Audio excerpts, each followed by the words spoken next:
segera mulai pembelajaran kita. Mari kita berdoa, mengundang kehadiran Roh Kudus, dan supaya sinyal kita bagus adanya, sehingga kita belajar bersama di bagian ketiga.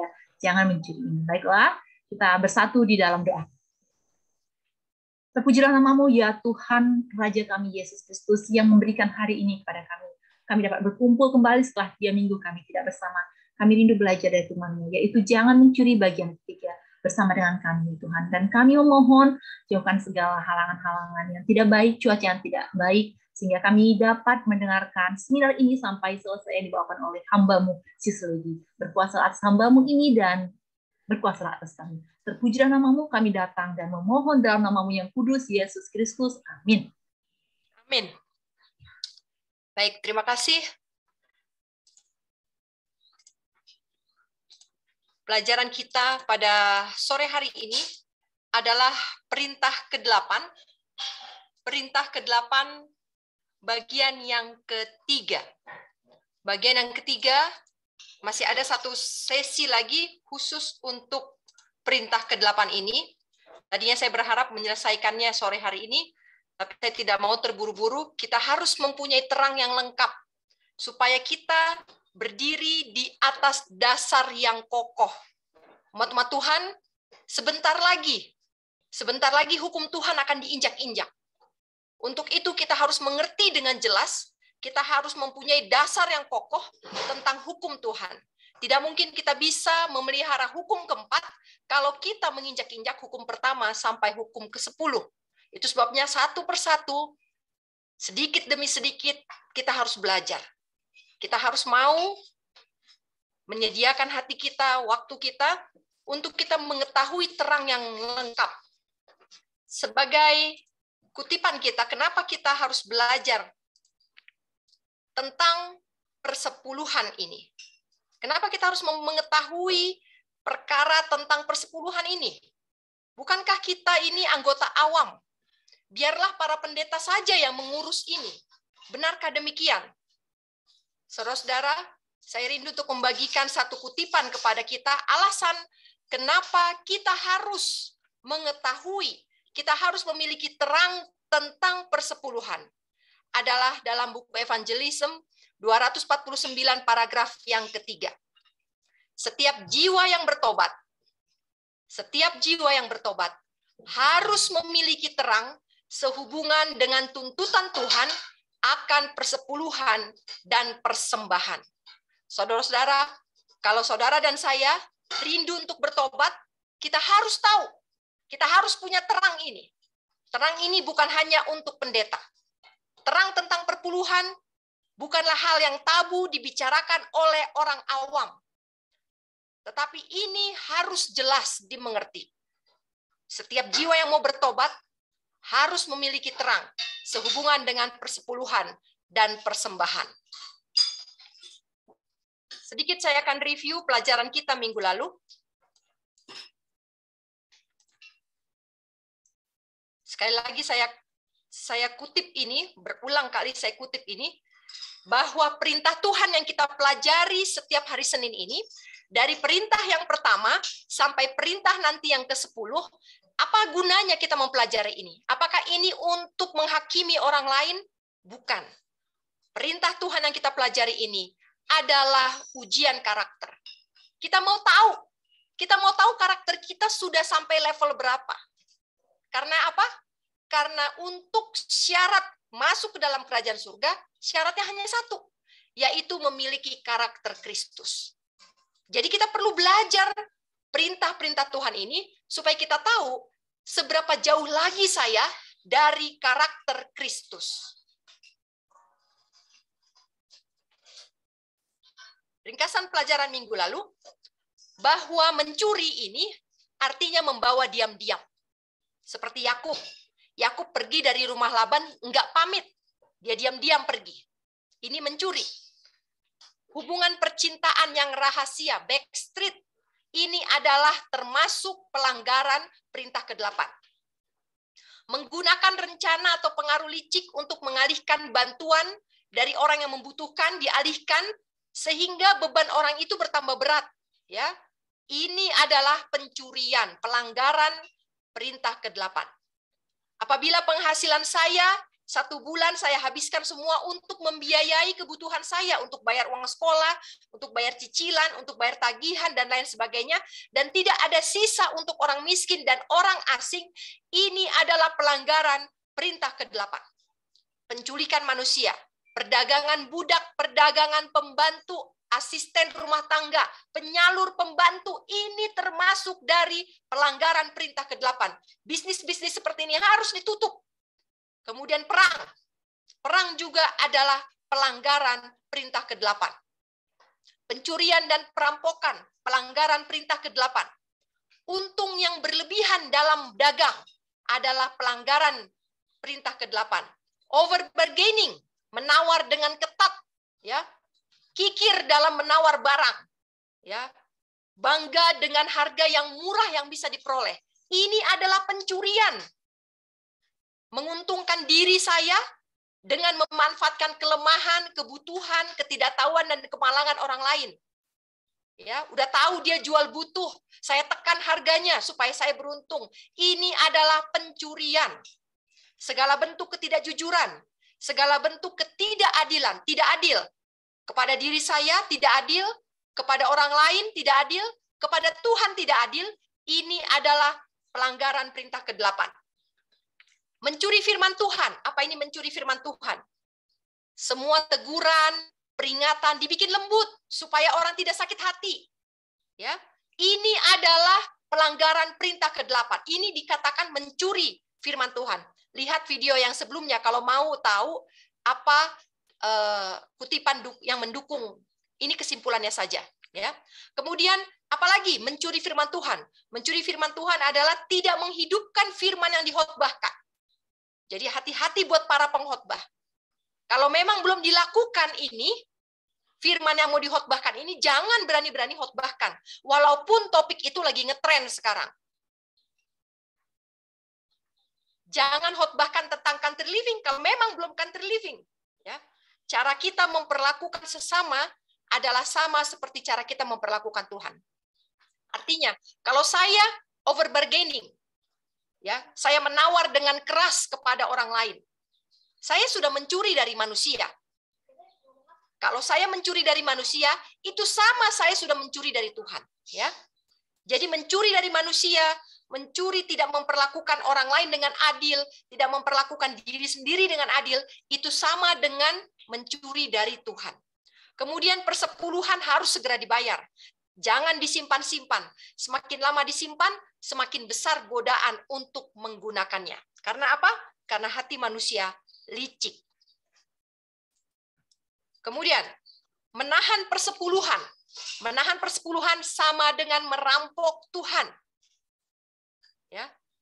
Kemarin bagian yang kedua kita sudah belajar bahwa rumah perbendaharaan Tuhan tidak pernah disebutkan bahwa rumah perbendaharaan Tuhan itu adalah local church, gereja lokal.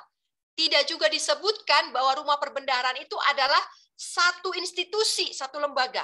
Tetapi rumah perbendaharaan Tuhan, kita kemarin sudah belajar 3 minggu yang lalu, adalah satu tempat di mana uang itu disimpan sementara hingga tiba waktunya dikeluarkan untuk digunakan.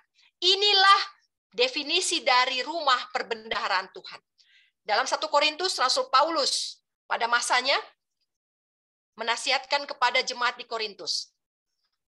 Dia menasihatkan demikian. Pada hari pertama setiap minggu. Jadi hari Minggu, orang-orang harus sisihkan dari penghasilannya. Dan simpan sendiri-sendiri. Ya. Rasul Paulus katakan simpan di sendiri-sendiri. Artinya rumah perbendaharaan itu adalah rumah dari setiap keluarga yang menyimpan. Sampai kapan disimpan? Sampai aku datang untuk mengumpulkannya. Jadi Rasul Paulus akan datang untuk mengumpulkan dari rumah ke rumah.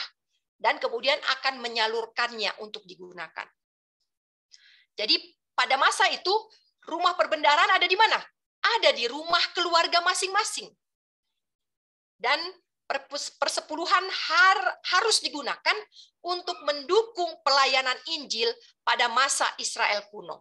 Ya, dulu pada masa Israel kuno persepuluhan inilah untuk memelihara jalannya pelayanan Injil. Dan pelayanan Injil ini bukan hanya pelayanan yang dilakukan organisasi, tetapi Christ Object Lessons pasal 23 katakan pelayanan Injil adalah pelayanan kepada Tuhan. Dan ini juga mencakup pelayanan pribadi. Artinya apa? Pelayanan pribadi. Jangan mentang-mentang dibilang seperti ini, oh berarti saya termasuk di dalam pelayanan pribadi. Pelayanan pribadi kita nanti akan masuk sore ini membahas jenis pelayanan pribadi apa yang dapat disokong oleh persepuluhan.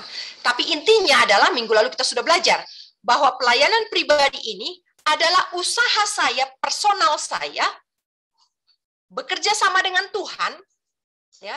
Jadi usaha personal saya bekerja sama dengan Tuhan untuk menyelamatkan dunia. Ya. Menyelamatkan dunia. Secara langsung, bukan secara tidak langsung, ya. Dan dari semua penghasilan kita, rumus persepuluhan adalah bukan seperti yang kita pernah dengar. Oh, kalau hasil pertanian, pisahkan dulu uang pupuk, pisahkan dulu uang benih, lalu sisanya baru potong perpuluhan. Tidak seperti itu. Persepuluhan adalah pertama kali kalian panen, dapat uangnya, tidak potong pupuk, tidak potong gaji pegawai, langsung perpuluhan dulu pertama-tama dipotong. Ya, bulat-bulat perpuluhan dulu pertama-tama dipotong. Ya, kita sudah belajar minggu lalu. Jadi kalau ada yang baru datang hari ini, kenapa seperti itu, boleh dicek video sebelumnya, ya.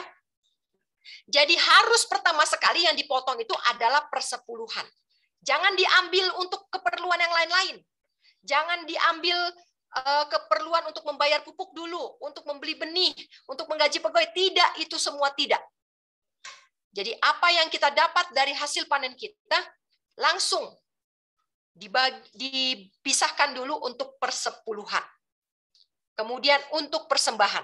Baru setelah itu boleh dibagi untuk keperluan yang lain. Kemarin masih ada pertanyaan yang masih pending.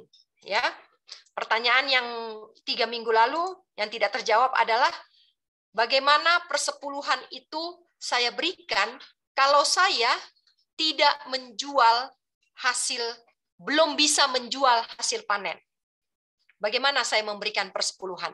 Kita akan belajar, saya janji akan menjawab ini, tetapi kalau sore ini tidak sampai, ya, artinya tidak cukup waktu, saya akan jawab ini minggu depan pada sesi yang terakhir. Oke, sebelum lebih lanjut kita berbicara tentang siapa yang berhak didukung, disokong oleh perpuluhan. Kita harus tahu dulu bagaimana persepuluhan itu digunakan. Persepuluhan harus digunakan untuk satu tujuan. Ini jelas, ya. Yaitu untuk menopang kehidupan para pendeta yang telah ditetapkan Tuhan untuk melakukan pekerjaannya. Persepuluhan akan digunakan untuk mendukung mereka yang mengucapkan firman kehidupan kepada orang-orang dan memikul beban kawanan domba Tuhan. Jadi untuk pendeta, tetapi pendeta jangan bersenang hati dulu, karena pendeta harus memenuhi syarat dan ketentuan yang Tuhan sudah berikan. Apa itu syaratnya? Harus mengucapkan firman kehidupan kepada orang dan harus memikul beban. Ya, harus memikul beban kawanan domba Tuhan. Artinya apa? Beban dari jemaat harus dipikul oleh pendeta. Barulah pendeta itu berhak menerima persepuluhan. Saudara-saudara, jangan bangga kalau jadi pendeta, setiap ada taken list di gereja selalu dilewatkan karena pendeta jangan diminta. Jangan seperti itu. Pendeta harus memikul beban jemaat. Kalau mau bangun gereja, minta dulu sama pendetanya. Pendeta harus kasih yang lebih besar. Ingat dalam sistem persembahan bait suci, persembahan siapa yang paling besar? Imam, pemuka, pemimpin, atau orang awam? Imam lebih besar. Imam harus potong lembu. Kalau pemimpin bangsa hanya dituntut kambing jantan. Kalau orang awam hanya dituntut domba jantan. Jadi persembahan pendeta, pengorbanan pendeta harus lebih besar untuk jemaat. Ya. Jadi kalau ada nanti taken list di gereja, jangan ragu-ragu minta sama pendeta. Nomor 1 harus pendeta isi daftar taken list. Pelayan Tuhan adalah gembalanya. Ya. Kenapa pendeta harus disokong? Karena beban pendeta itu berat. Kenapa? Karena semua beban jemaat harus dia yang tanggung. Itu sebabnya dia harus didukung dengan persepuluhan dan persembahan. Pelayan Tuhan adalah gembalanya yang ditunjuk oleh Tuhan untuk menggembalakan kawanan dombanya. Persepuluhan adalah ketentuan Tuhan untuk pemeliharaan pendeta. Ya, siapa ini pendeta? Gembala. Siapa ini gembala? Memimpin jemaat. Dan dia merancangnya untuk dipegang suci demi tujuan ini. Pemimpin jemaat harus menjadi pemimpin jemaat. Pendeta yang disokong oleh persepuluhan harus menjadi pemimpin jemaat. Jangan sampai meninggalkan domba-dombanya tanpa pemimpin. Pergi cuti 1 bulan. Tidak ada yang memimpin jemaat. Ini nggak bisa. Kalau pendeta itu disokong oleh persepuluhan, nggak ada cerita seperti ini. Apalagi penggunaan persepuluhan, pekerjaan yang paling sungguh-sungguh sekarang harus dilakukan dalam mewartakan pekabaran tentang kebenaran masa kini. Jadi pendeta yang disokong oleh persepuluhan harus mewartakan pekabaran masa kini. Present truth. Apa itu present truth? Early Writings 63.1 katakan, present truth, pekabaran masa kini adalah pelayanan bait suci dalam hubungan dengan 2.300 petang dan pagi. Yang kedua adalah iman Yesus, faith of Christ. Yang terakhir adalah commandments of God, perintah-perintah Tuhan. Jadi ada 3 pekabaran masa kini. Yang pertama adalah bait suci dalam hubungannya dengan 2.300 petang dan pagi. Apa yang harus dibicarakan dalam konteks nubuatan ini? Yang harus dibicarakan adalah bahwa sekarang adalah hari grafirat. Sekarang adalah waktunya untuk berhenti berbuat dosa. Inilah pekabaran present truth. Setiap pendeta yang disokong oleh persepuluhan harus mengkhotbahkan ini. Harus mengkhotbahkan, harus menegur kesalahan, dan harus mendukung jemaat untuk bisa meninggalkan dosa. Tidak bisa tedeng aling-aling, tidak bisa lembut-lembut dalam hal pekabaran masa grafirat. Dan kemudian yang kedua, iman Yesus. Apa itu iman Yesus? Pekabaran masa kini. Iman Yesus adalah karakter Kristus. Saya harus sempurna, sempurna seperti Yesus. Saya harus melihat kepada Yesus, saya harus sempurna seperti Yesus. Iman saya, penurutan saya, cara makan saya, cara saya melayani, cara saya mengampuni, kasih saya harus sama seperti Yesus. Inilah kebenaran masa kini. Kemudian apalagi? Perintah Tuhan yang kita bicarakan selama tahun 2022 ini. Kita mulai membicarakan perintah Tuhan sejak awal Januari 2022. Apa gunanya kita mempelajari perintah Tuhan? Adalah untuk mengukur, sudahkah saya mengambil bagian dalam karakter Kristus? Kalau saya katakan, oh saya punya faith of Christ, saya punya iman Yesus. Buktinya apa? Hukum pertama, jangan ada padamu Allah lain di hadapanku. Apakah sudah menurut? Hukum kedua, jangan membuat bagimu patung. Apakah sudah menurut? Kalau saya katakan, saya klaim diri saya sudah memiliki iman Yesus, artinya saya sudah sempurna dalam penurutan hukum. Sebelum pintu kasihan ditutup, saya sudah harus mencapai kesempurnaan dalam penurutan perintah-perintah Tuhan. Pendeta-pendeta yang disokong oleh persepuluhan harus mewartakan pekabaran ini.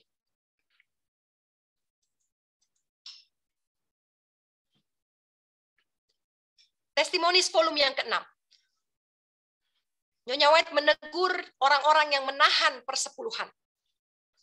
Menahan beda dengan menahan itu artinya tidak memberikan, ya. Beda apabila banyak sekarang yang mengklaim, oh dia tidak memberikan kepada gereja, kepada organisasi. Itu disebut menahan. Bukan. Kita akan belajar. Hari ini kita akan belajar. Apa beda menahan dengan berikan? Ini berbeda. Ya. Nyonya White dalam Testimonies volume yang ke-6 menegur orang-orang yang menahan. Artinya tidak memberikan. Menggunakan untuk kepentingan mereka sendiri. Dikatakan, aku simpan persepuluhan yang kamu tahan itu untuk mendukung hamba-hambaku dalam pekerjaan mereka. Apa itu pekerjaan mereka? Pekerjaan mereka adalah membuka kitab suci kepada mereka yang berada di dalam wilayah kegelapan. Apa pekerjaan dari hamba-hamba Tuhan? Membuat orang mengerti tentang hukum. Saudara-saudara, apa yang harus diajarkan oleh pendeta yang hidup dari persepuluhan? Hukum Tuhan. Tidak ada yang lain. Kita akan belajar sekarang siapa saja yang boleh disokong oleh persepuluhan. Siapa saja yang boleh disokong? Yang pertama tentu saja pendeta. Dengan kriteria yang tadi saya sebutkan. Persepuluhan harus diberikan kepada mereka yang bekerja dalam firman dan doktrin. Baik laki-laki ataupun perempuan. Saudara-saudara, di sini tidak dibicarakan bahwa pendeta boleh perempuan. Tidak, ya. Tetapi siapapun dia, pria atau wanita, boleh membawakan firman. Dan kalau mereka membawakan firman, bekerja di dalam firman itu, berusaha di dalam firman itu, dan berusaha sepenuh waktunya di dalam doktrin pengajaran, mereka pantas untuk disokong oleh persepuluhan. Saudara-saudara, apakah pendeta hanya yang diurapi saja yang boleh disokong oleh persepuluhan? Testimonies volume yang ke-6. Pengurapan Roh Kudus Tuhanlah yang mempersiapkan para pekerja untuk menjadi gembala kawanan domba Tuhan. Saudara-saudara, apakah pengurapan secara simbolik yang dilakukan oleh organisasi kita melayakkan seseorang untuk menjadi gembala? Tidak sepenuhnya.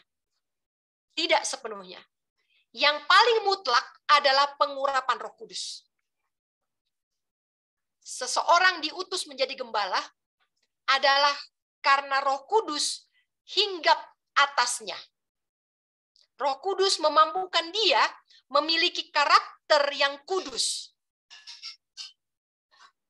Jadi orang yang sudah ditumpangkan tangan, orang yang sudah diurapi, tapi tidak punya karakter yang kudus, artinya dia tidak diurapi Roh Kudus. Artinya dia tidak diutus untuk menjadi gembala kawanan domba. Saudara-saudara, Tuhan akan membuat umat-umatnya sadar. Tuhan akan membuat umat-umatnya sadar. Sehingga umat akan tahu apakah pendeta itu pendeta upahan atau pendeta sejati. Ya. Apakah pendeta ini menyediakan makanan yang sesuai dengan tulisan yang diinspirasikan dengan firman Tuhan atau tidak? Kalau perkataannya tidak sesuai dengan tulisan yang diinspirasikan, tidak sesuai dengan perkataan Tuhan, firman Tuhan, maka pendeta itu bukanlah pendeta sejati. Siapa lagi yang boleh disokong oleh persepuluhan? Yaitu pengajar Alkitab. Pengajar Alkitab seperti apa?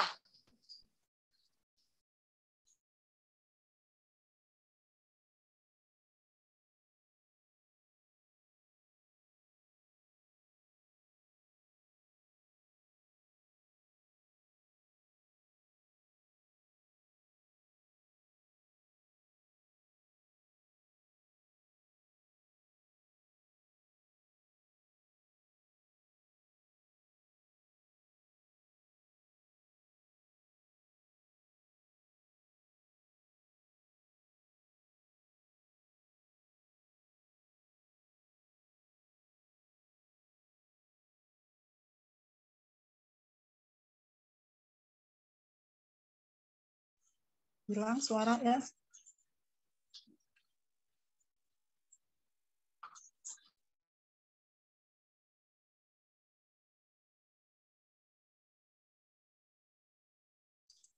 Oke. Terang sudah diberikan kepada kita bahwa para guru yang mengajar di sekolah, tapi bukan mengajar matematika, bukan mengajar bahasa Indonesia, bahasa Inggris,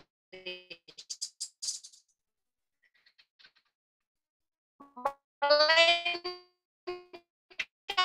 mengajar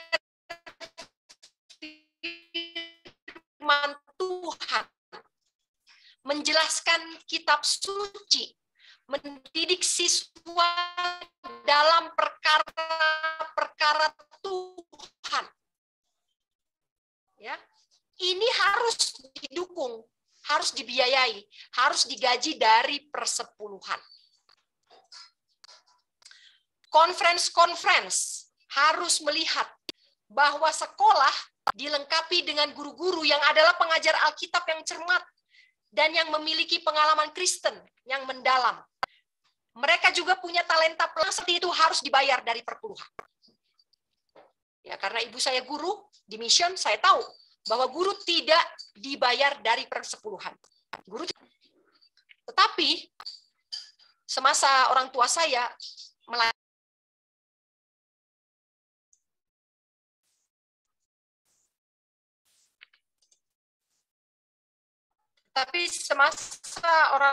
melayani, mereka mendapatkan target baptisan. Ya, saya nggak tahu apakah sekarang masih ada atau tidak. Tetapi dulu ibu saya cerita di rumah bahwa sebagai guru ada target baptisan, KPA. Ditanya itu, ya, sudah berapa KPA, sudah berapa yang dibaptis, berapa kali KKR dalam 1 tahun. Ini menjadi satu target untuk para guru. Walaupun mereka tidak digaji dari persepuluhan. Ya. Saya bisa bilang bahwa ini tidak benar. Berdasarkan dengan terang tulisan yang diinspirasikan ini, kalau ada dikatakan target untuk keselamatan jiwa, maka mereka harus dibayar dari persepuluhan. Ya. Harus dibayar dari persepuluhan. Kemudian, siapa lagi yang boleh disokong oleh persepuluhan? Wanita atau pria? Wanita atau pria?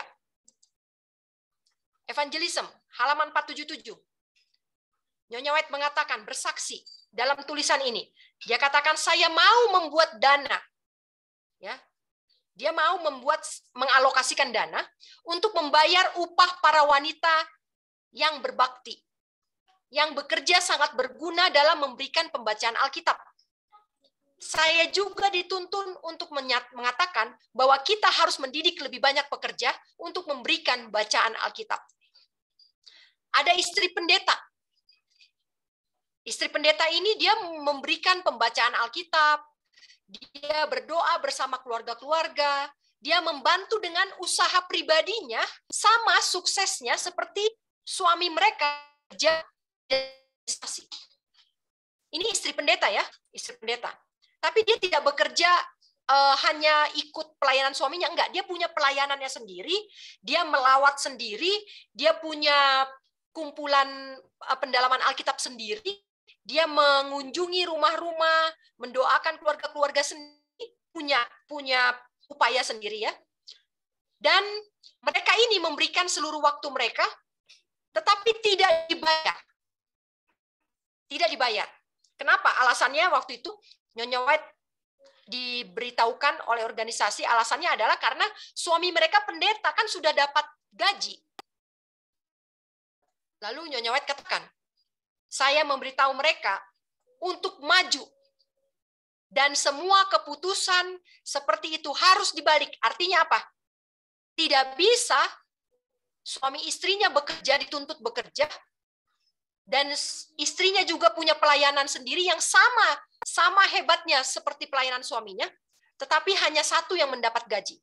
Nyonya White katakan, ini harus dirubah. Firman berkata, pekerja layak mendapat upah. kapanpun keputusan seperti ini dibuat, saya akan protes dalam nama Tuhan. Saya akan membuatnya menjadi tugas saya untuk mengumpulkan dana dari persepuluhan saya untuk membayar wanita-wanita yang menyelesaikan pekerjaan yang sama pentingnya dengan yang dilakukan para pendeta itu. Dan persepuluhan ini akan saya simpan untuk bidang-bidang yang sama seperti halnya pelayanan para pendeta. Spalding Magan Collection, halaman 117. Jadi Nyonya White pada masa hidupnya, dia mengalokasikan persepuluhannya untuk menyokong pekerjaan pelayanan yang dilakukan oleh wanita-wanita berdedikasi. Siapa lagi yang boleh disokong oleh persepuluhan? Yaitu dokter. Para dokter yang mengajar firman Tuhan. Mereka medical ministry. Tidak ada garis yang ditarik untuk membedakan antara misionaris medis sejati dengan pendeta Injil. Jadi jangan dibeda-bedakan. Oh, ini pendeta harus pakai perpuluhan. Oh, kalian cuma misionaris, tidak boleh dari perpuluhan. Jangan. Dikatakan di sini bahwa medical missionaries harus mengambil bagian dalam persepuluhan. Sayangnya, sekarang ini tidak ada budget untuk medical missionaries dari organisasi kita. Pendeta Injil harus sama seperti medical missionaries. Tidak boleh berdiri terpisah. Harus satu dalam satu kesatuan yang tidak terpisahkan. Beberapa orang yang tidak melihat manfaat dari mendidik kaum muda menjadi dokter, baik dokter pikiran maupun dokter jasmani, mengatakan bahwa persepuluhan tidak boleh digunakan untuk mendukung misionaris medis yang mencurahkan waktu mereka untuk merawat orang sakit. Nyonya White menanggapi pernyataan seperti ini, bahwa itu adalah pikiran yang sempit dan pendapat itu tidak benar. Jadi medical missionaries boleh disokong dari persepuluhan. Medical missionaries yang seperti apa? Medical missionaries yang sejati, ya. Kita sudah belajar. False medical missionaries dengan true medical missionaries. Dalam buku Last Day Events, ya, peristiwa akhir zaman, pasal yang ke-11. Di sana dikasih tahu bahwa api turun dari langit. Api turun dari langit, Wahyu 13 ayat 13, adalah misionaris medis palsu. Apa itu misionaris medis palsu? Mereka menyembuhkan orang, tapi tidak menyokong atau mengusung reformasi kesehatan. Mereka tidak mengusung pertobatan, mereka tidak mengedepankan pertobatan, melainkan menggunakan terapi, baik herbal maupun obat-obatan kimia. Ini adalah bagian dari misionaris palsu, misionaris medis palsu.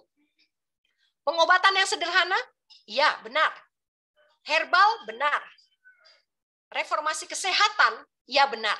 Dan semuanya itu harus mengusung topik pertobatan. Jadi saudara-saudara misionaris medis, kita yang siapa saja yang bergerak dalam pekerjaan misionaris medis, jangan kalau ada orang sakit langsung keluar jahe, kunyit, rempah-rempah, dan lain sebagainya. Jangan seperti itu. Kalau kita seperti itu adalah bidang pekerjaan misionaris medis yang palsu.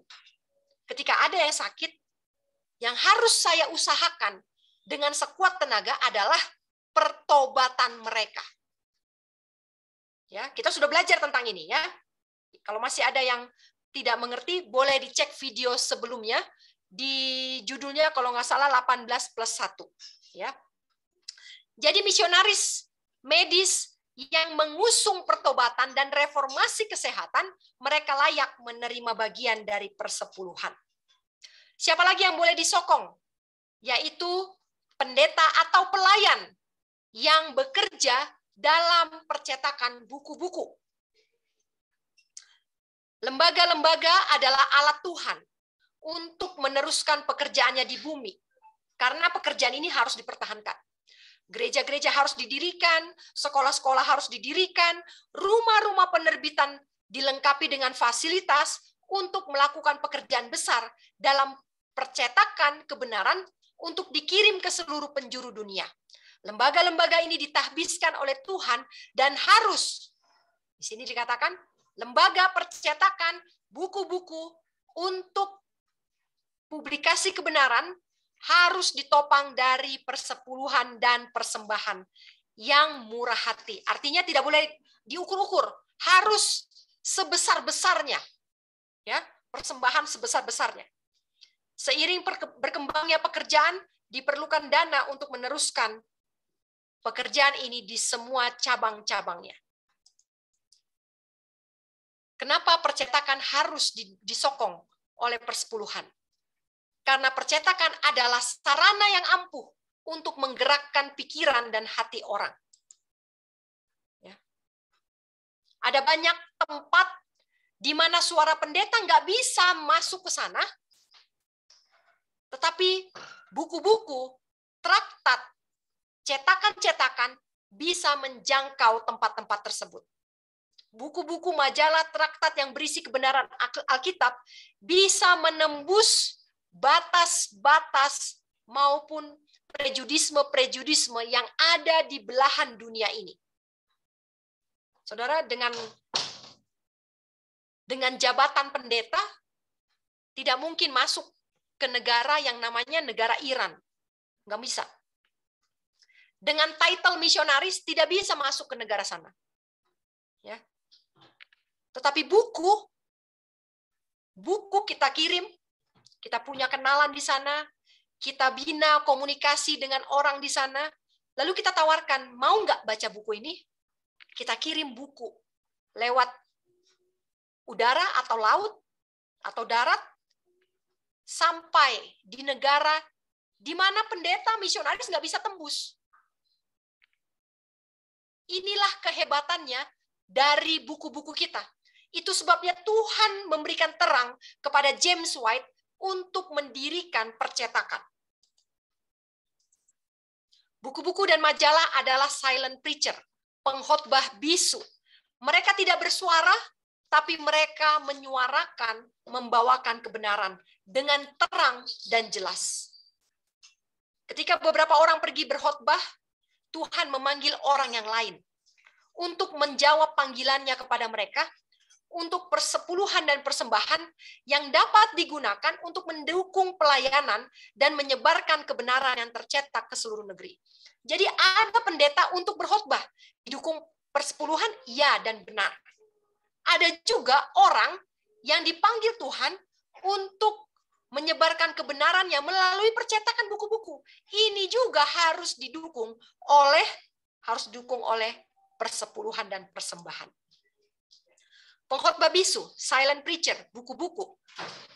Ini adalah materi-materi berharga.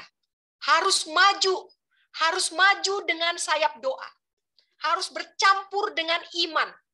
Supaya apa? Supaya bisa melakukan tugasnya. Cetakan-cetakan kita sekarang, inilah penabur-penabur. Inilah penabur-penabur.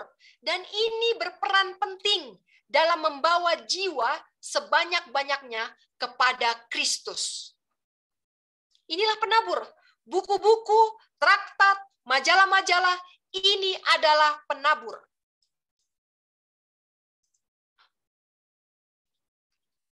Buku-buku bisa menjangkau orang yang tidak bisa dijangkau dengan cara lain. Ya. Doa kita harus seperti apa? Testimonies volume yang pertama, halaman 592.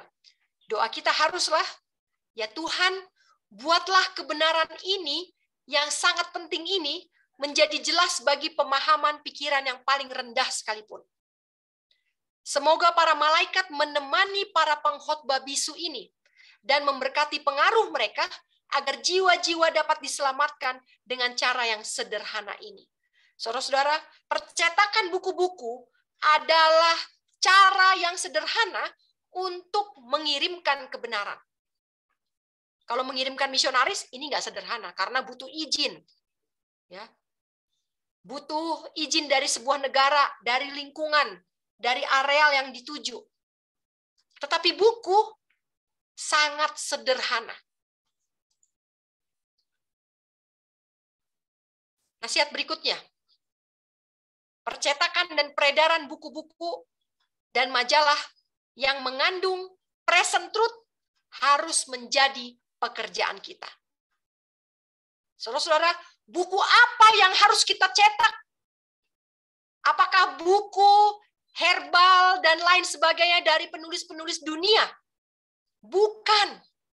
Buku yang harus kita cetak, yang harus kita edarkan adalah buku yang mengandung kebenaran masa kini, present truth. Buku yang menyatakan dosa.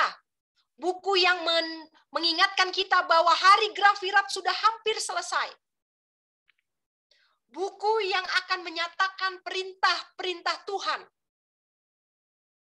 Inilah buku yang harus kita cetak, yang harus kita sebarkan. Kalau di dalamnya tidak ada present truth, maka buku ini tidak layak untuk dicetak dan tidak layak untuk didistribusikan. Saudara-saudara, dalam satu kutipan, Testimonies volume yang ke-7, Nyonya White membahas tentang pekabaran malaikat pertama, kedua, dan ketiga. Dikatakan bahwa mereka adalah di antara agen-agen yang diwakili dilambangkan oleh malaikat yang terbang. Jadi manusia yang membawa firman Tuhan, yang membawa Injil ke seluruh dunia, adalah dilambangkan dengan malaikat yang terbang. Di dalam Wahyu pasal 14 ayat 6 dan 7.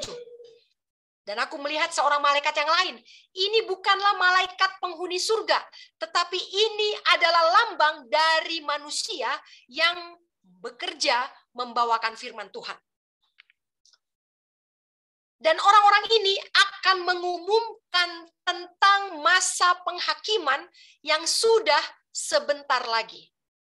Dan mereka ini juga akan mengeluarkan kecaman. Apa itu kecaman? Kecaman, mengecam. Mengecam tentang Babel yang sudah jatuh. Apa ini Babel? Dalam kemenangan akhir, Babel adalah organisasi agama. Organisasi agama yang tidak lagi mengusung perintah-perintah Tuhan. Yang sudah bercampur antara doktrin murni bercampur dengan doktrin dunia. Inilah Babel. Babel adalah organisasi agama. Kemudian, paragraf yang berikutnya, paragraf yang kedua, masih dari buku yang sama, Testimonies for the Church, volume yang ke-7, halaman 140. Orang-orang ini juga akan melambangkan malaikat yang ketiga. Jadi siapa yang mengabarkan malaikat ketiga? Yang mengabarkan malaikat ketiga juga adalah manusia. Mereka akan berkata dengan suara yang nyaring.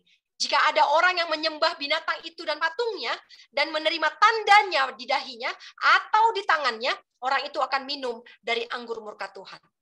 Sekarang apakah sudah selesai? Apakah hanya malaikat pertama, kedua, ketiga yang akan dikabarkan oleh manusia?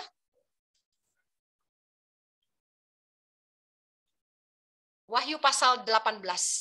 Saudara-saudara, Wahyu pasal 18 ayat 1. Ada satu malaikat lagi. Ada satu malaikat lagi yang dilambangkan oleh Wahyu sebagai malaikat yang membawa terang, yang turun dari surga dengan kuasa yang besar, dan yang menerangi bumi dengan kemuliaannya. Siapakah malaikat yang menerangi bumi ini? Dia adalah percetakan. Buku-buku yang dicetak. Saudara-saudara, malaikat pertama adalah manusia, malaikat kedua adalah manusia, malaikat ketiga adalah manusia, malaikat yang keempat ini, Wahyu 18 ayat 1, adalah buku-buku. Paragraf yang keempat menjelaskan tentang hal ini. Tanggung jawab yang hikmat ada pada rumah penerbitan kita. Mereka yang menjalankan lembaga-lembaga ini, mereka yang mengedit majalah-majalah, mereka yang menyiapkan buku-buku, berdiri seperti yang mereka lakukan dalam terang pekerjaan Tuhan. Mereka dipanggil untuk memberikan peringatan kepada dunia. Mereka dianggap oleh Tuhan bertanggung jawab atas jiwa-jiwa sesama mereka. Kepada mereka dan juga kepada para pelayan firman. Pekabaran yang diberikan oleh Tuhan kepada nabinya di zaman dahulu diberikan lagi. Apa itu? Hai anak manusia, aku telah menetapkan engkau seorang penjaga bagi kaum Israel. Oleh karena itu engkau akan mendengar firman itu di tempatku, mulutmu, dan peringatkan mereka daripadaku. Ketika aku berkata kepada orang jahat, hai orang jahat, kamu pasti mati. Jika kamu tidak berbicara untuk memperingatkan orang jahat dari jalannya, orang jahat itu akan mati dalam kesalahannya, tetapi darahnya akan aku tuntut dari tanganmu.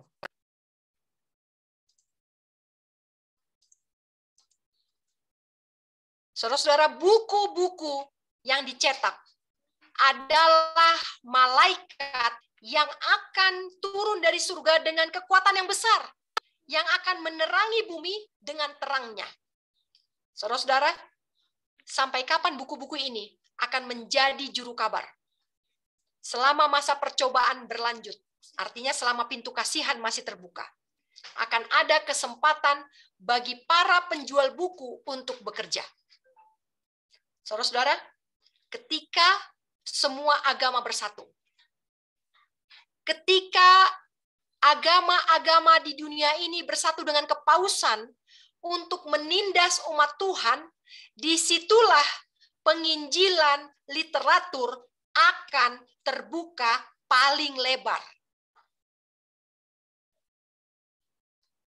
Apakah sudah tiba akhir dari penginjilan buku-buku? Banyak orang yang bilang, tidak usah lagi cetak buku-buku, Lady. Tidak usah lagi cetak buku-buku. Saudara-saudara, penginjilan buku-buku ini belum selesai. Bahkan belum dimulai. Kapan penginjilan buku-buku paling besar? Adalah ketika penganiayaan terjadi. Itu sebabnya sekarang ini ketika orang-orang yang country living menimbun beras. Ketika mereka menimbun solar, bensin, karena kekhawatiran akan masa kesusahan.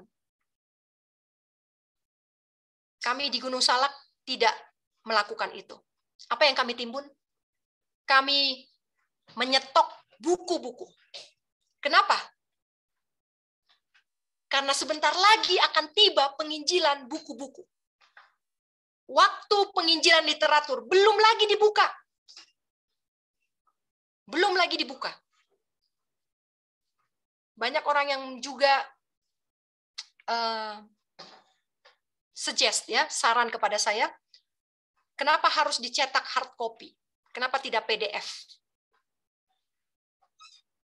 Karena saya memiliki terang ini. Ketika denominasi agama bersatu dengan kepausan, ketika penganiayaan dimulai, apakah ada kesempatan kita untuk mengakses PDF? Tidak. Tidak ada. Buku-buku yang akan diakses pada masa penganiayaan adalah buku-buku dalam bentuk tulisan hard copy. Itu sebabnya pergumulan kami bertahan untuk tetap bergerak di bidang percetakan buku-buku, penginjilan literatur dalam bentuk hard copy. Walaupun sekarang ini sudah banyak sekali aplikasi-aplikasi yang bisa mengakomodir buku dalam bentuk soft copy. Tapi kami bertahan di jalur yang kuno, yang kata orang kuno. Kata orang sekarang sudah tidak sempat lagi baca buku. Kami tidak peduli. Karena kami tahu bahwa ketika penganiayaan itu terjadi, penginjilan literatur akan menemukan jalan yang luas.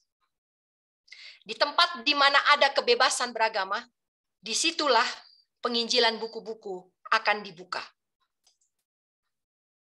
Apalagi yang boleh disokong oleh persepuluhan.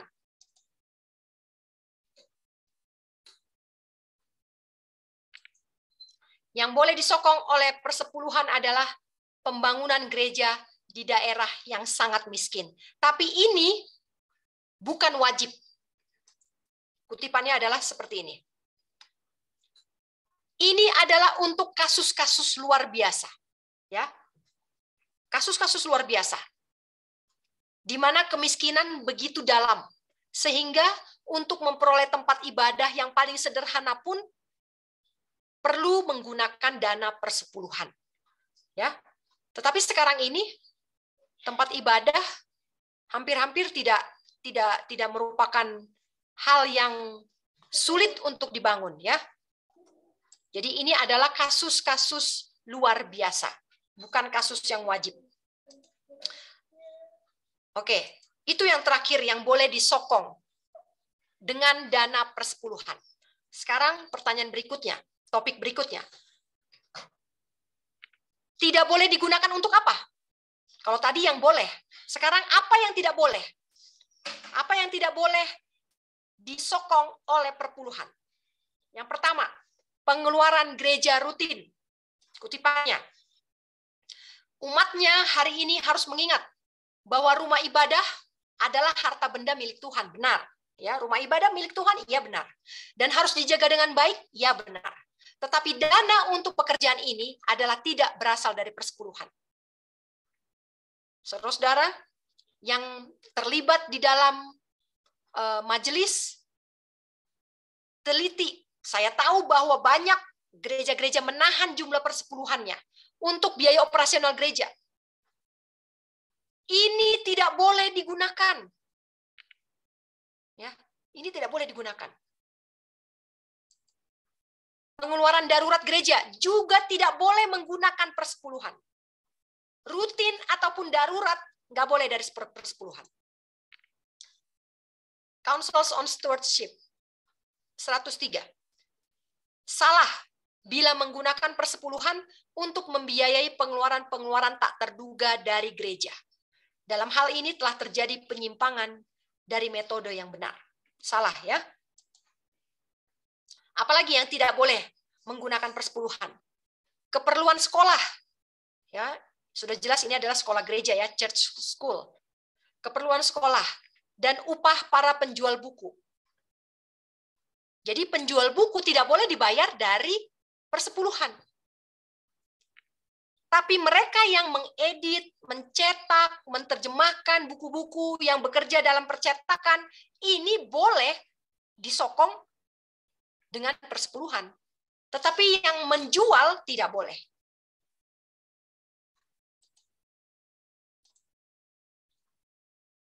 Kutipannya ada di Testimonies volume yang ke-9. Pesan yang sangat jelas dan pasti sudah diberikan kepada saya untuk umat kita.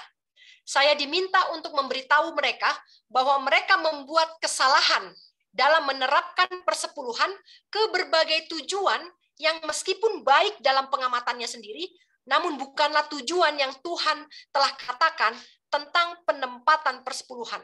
Jadi Nyonya White menegur, karena pada waktu itu ada umat-umat yang menerapkan atau yang menggunakan persepuluhan kepada tujuan-tujuan yang mereka anggap baik. Jadi ini bukan masalah baik atau tidak baik, ya. Ini bukan masalah baik atau tidak baik. Ini masalah Tuhan suruh atau tidak suruh. Ini masalahnya. Ini jangan sampai kita seperti Kain, ya. Persembahan Kain dengan persembahan Habel. Ini bukan masalah buahnya Kain itu busuk atau jelek atau KW1 atau KW2. Ini bukan masalah buah itu mahal atau murah. Tetapi yang Tuhan suruh adalah domba. Kalau kita tidak kasih domba, artinya kita tidak menurut kepada perintah Tuhan. Ya. Jadi ini bukan masalah, oh ini baik kok. Oh ini untuk menolong kok. Bukan masalah pertolongan. Ini adalah ketetapan. Tuhan suruh, Tuhan tetapkan atau tidak. Ingat, mereka yang menggunakan persepuluhan seperti ini, seperti persembahan Kain, ya, sesuatu yang dianggap, ini saya anggap baik. Saya kan petani, ya saya kasihlah buah. Menurut pengamatan saya sendiri. Siapa yang melakukan hal seperti itu, Tuhan akan menghakimi mereka. Salah satu alasan lagi bahwa persepuluhan dapat diterapkan untuk keperluan sekolah.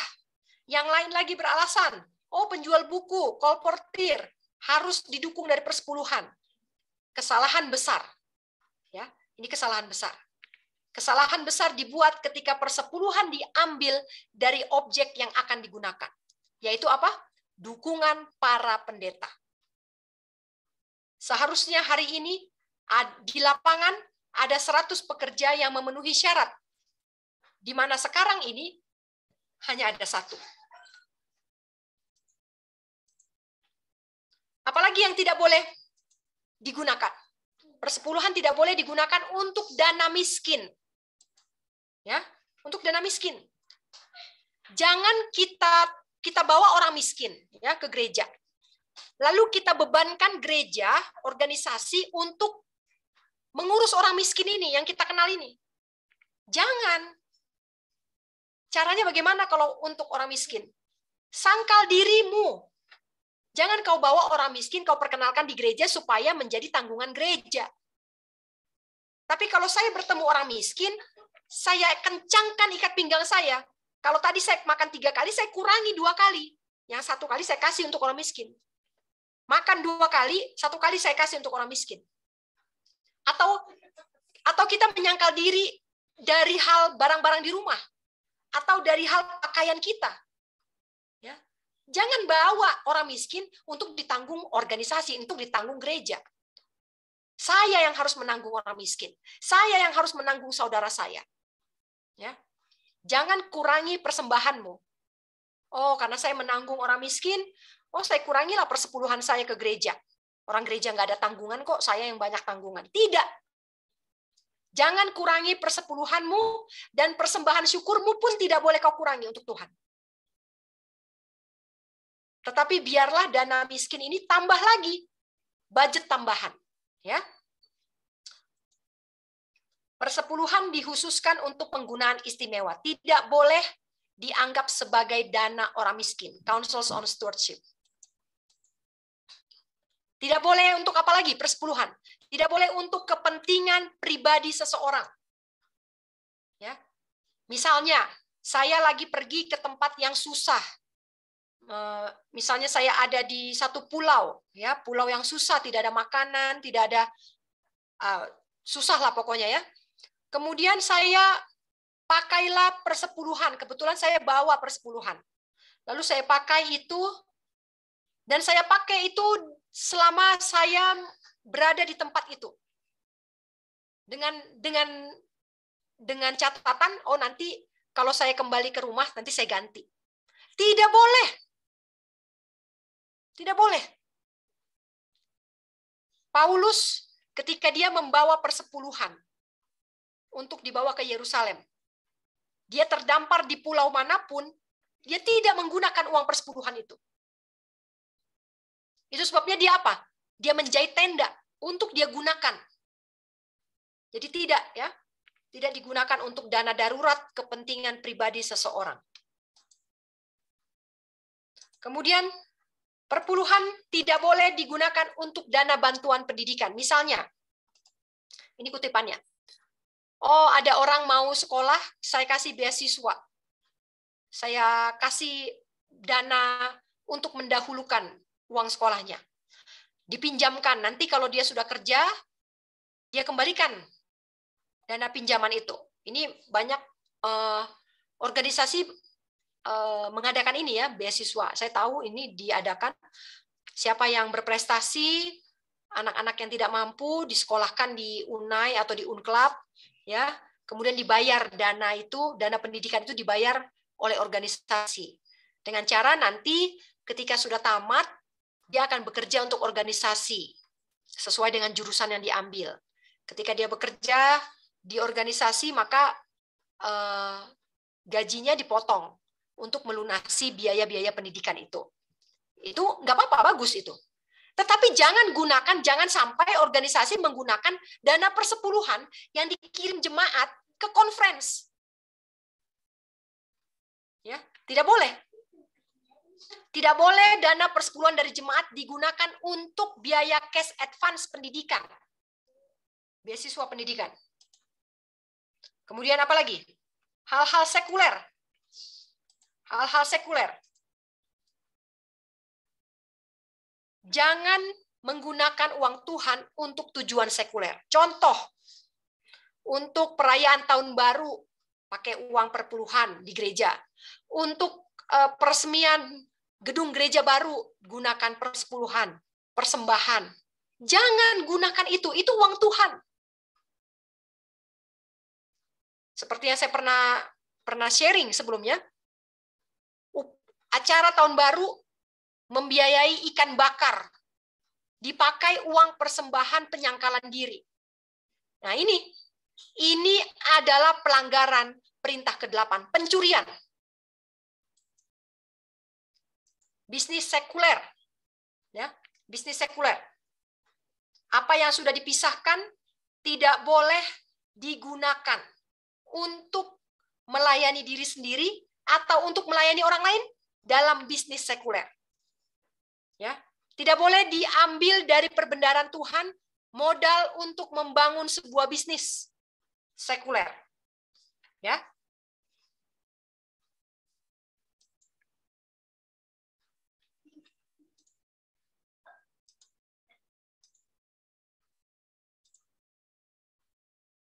Oke. Pelajaran kita sampai di sini untuk minggu ini.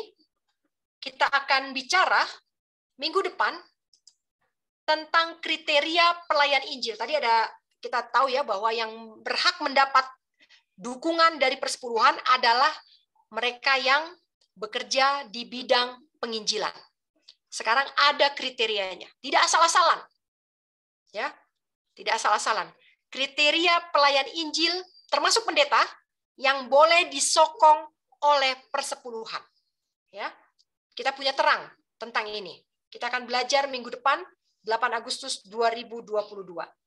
Sekarang kalau ada pertanyaan atau saya kembalikan kepada MC. Silakan bagi brother and sister yang punya pertanyaan, dipersilakan pada kesempatan ini.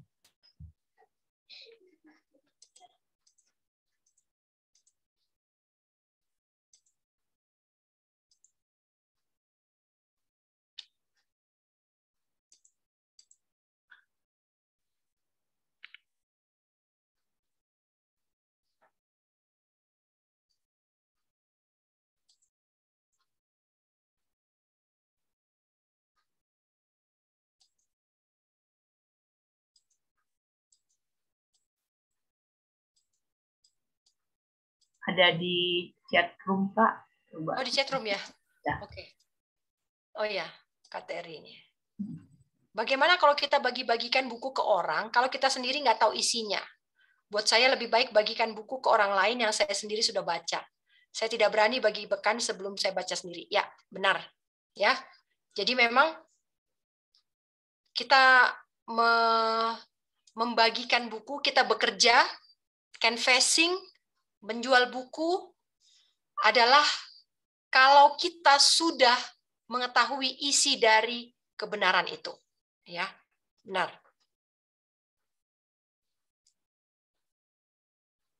Jadi untuk membiayai buku-buku, ini bisa ya. Untuk membiayai buku-buku bisa digunakan dari persepuluhan. Contoh ya. Misalnya saudara tahu punya kenalan dan sudah membina komunikasi via chat, WhatsApp, atau Zoom, atau telepon, dan sering sharing tentang kebenaran. Sehingga hingga satu saat, ya sekarang ini kan zaman restriction ya, kita tidak boleh ke sana kemari, kalau tidak harus ada ini, harus ada itu, baru boleh traveling. Nah, kemudian kita bisa mendekati mereka yang kira-kira kita tahu kebutuhannya, lalu kita tawarkan, suka nggak baca buku? Bisa saya kirim buku? Oh iya, ini buku tentang misalnya tentang apa yang dia butuhkan ya.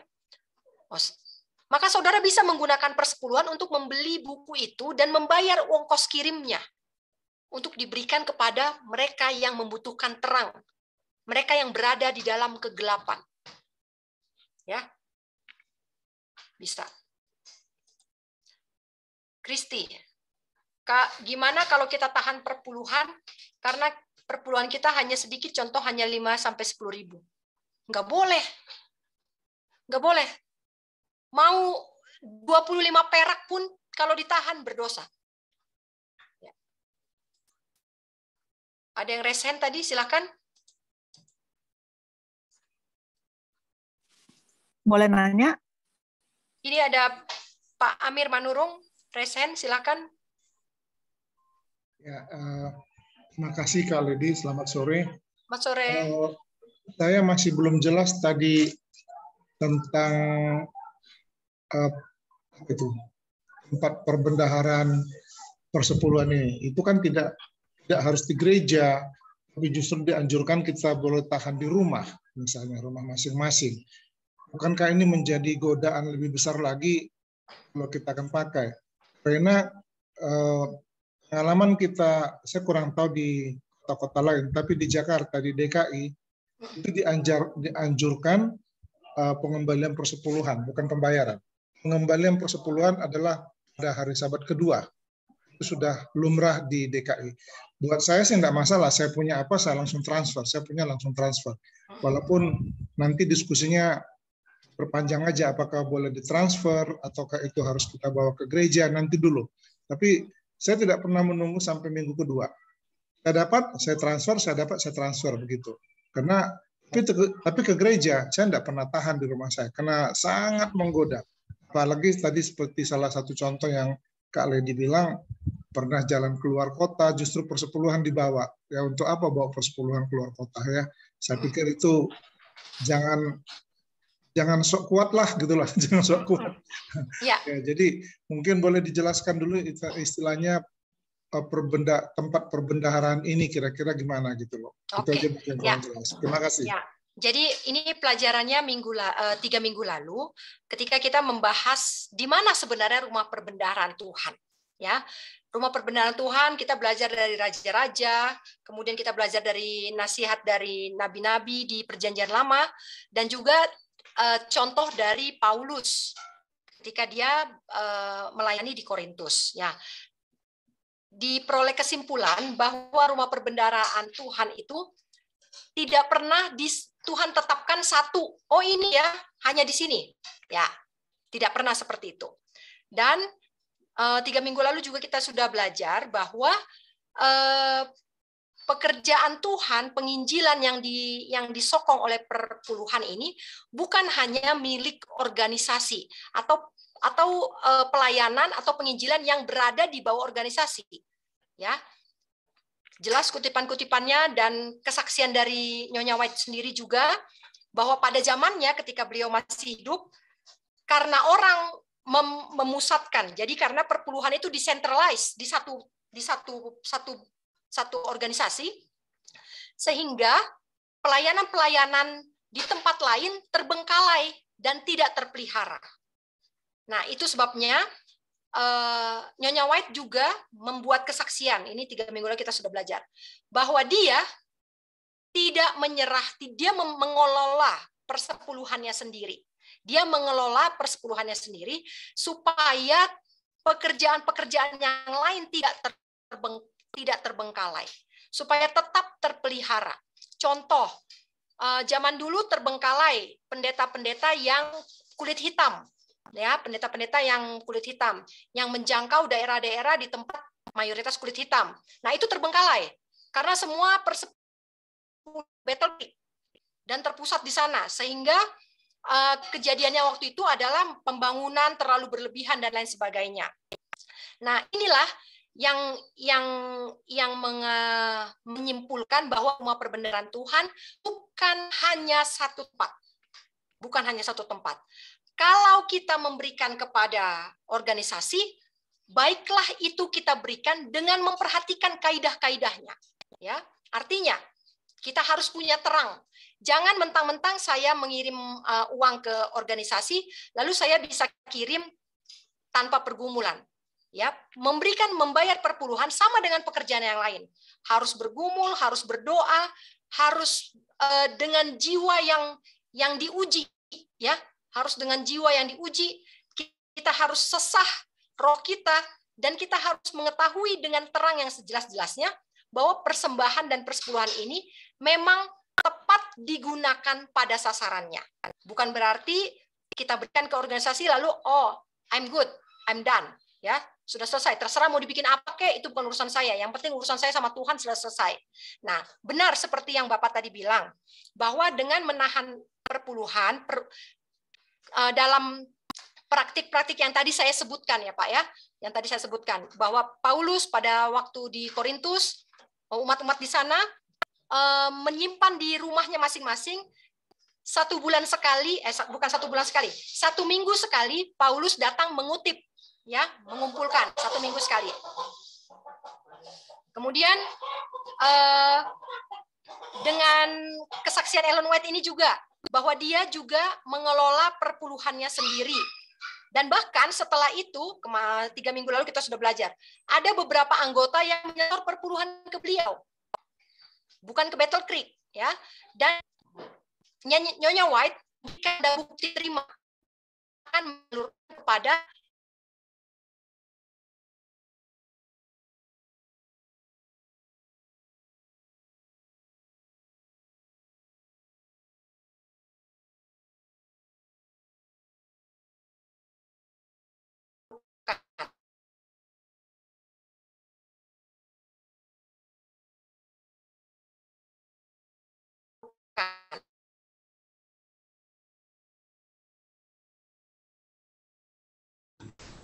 Hilang suara ya.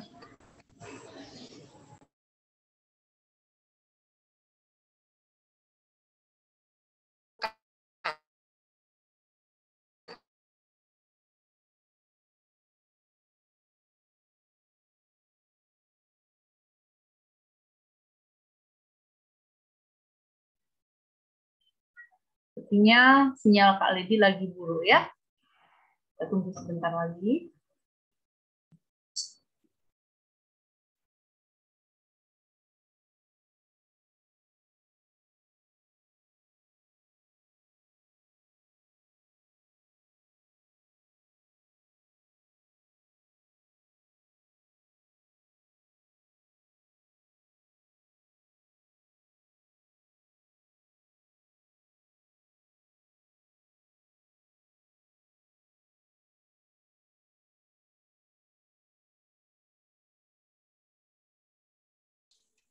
ya. Jadi memang benar bahwa ketika saya mau menyalurkan persepuluhan ini sendiri, ya, which is itu tidak salah, kalau memang punya terang dan roh yang benar, tapi ingat bahwa pencobaan juga akan lebih besar, tantangan juga akan lebih besar, ya, itu benar sekali, ya. Jadi rumah perbendaharaan itu bukan hanya organisasi. Kira-kira ada yang masih mengganjal, Pak? Ada yang perlu ditanya lagi? Ya, mungkin susah bertanya karena ini pelajaran sudah ketiga gitu loh Bu Lady.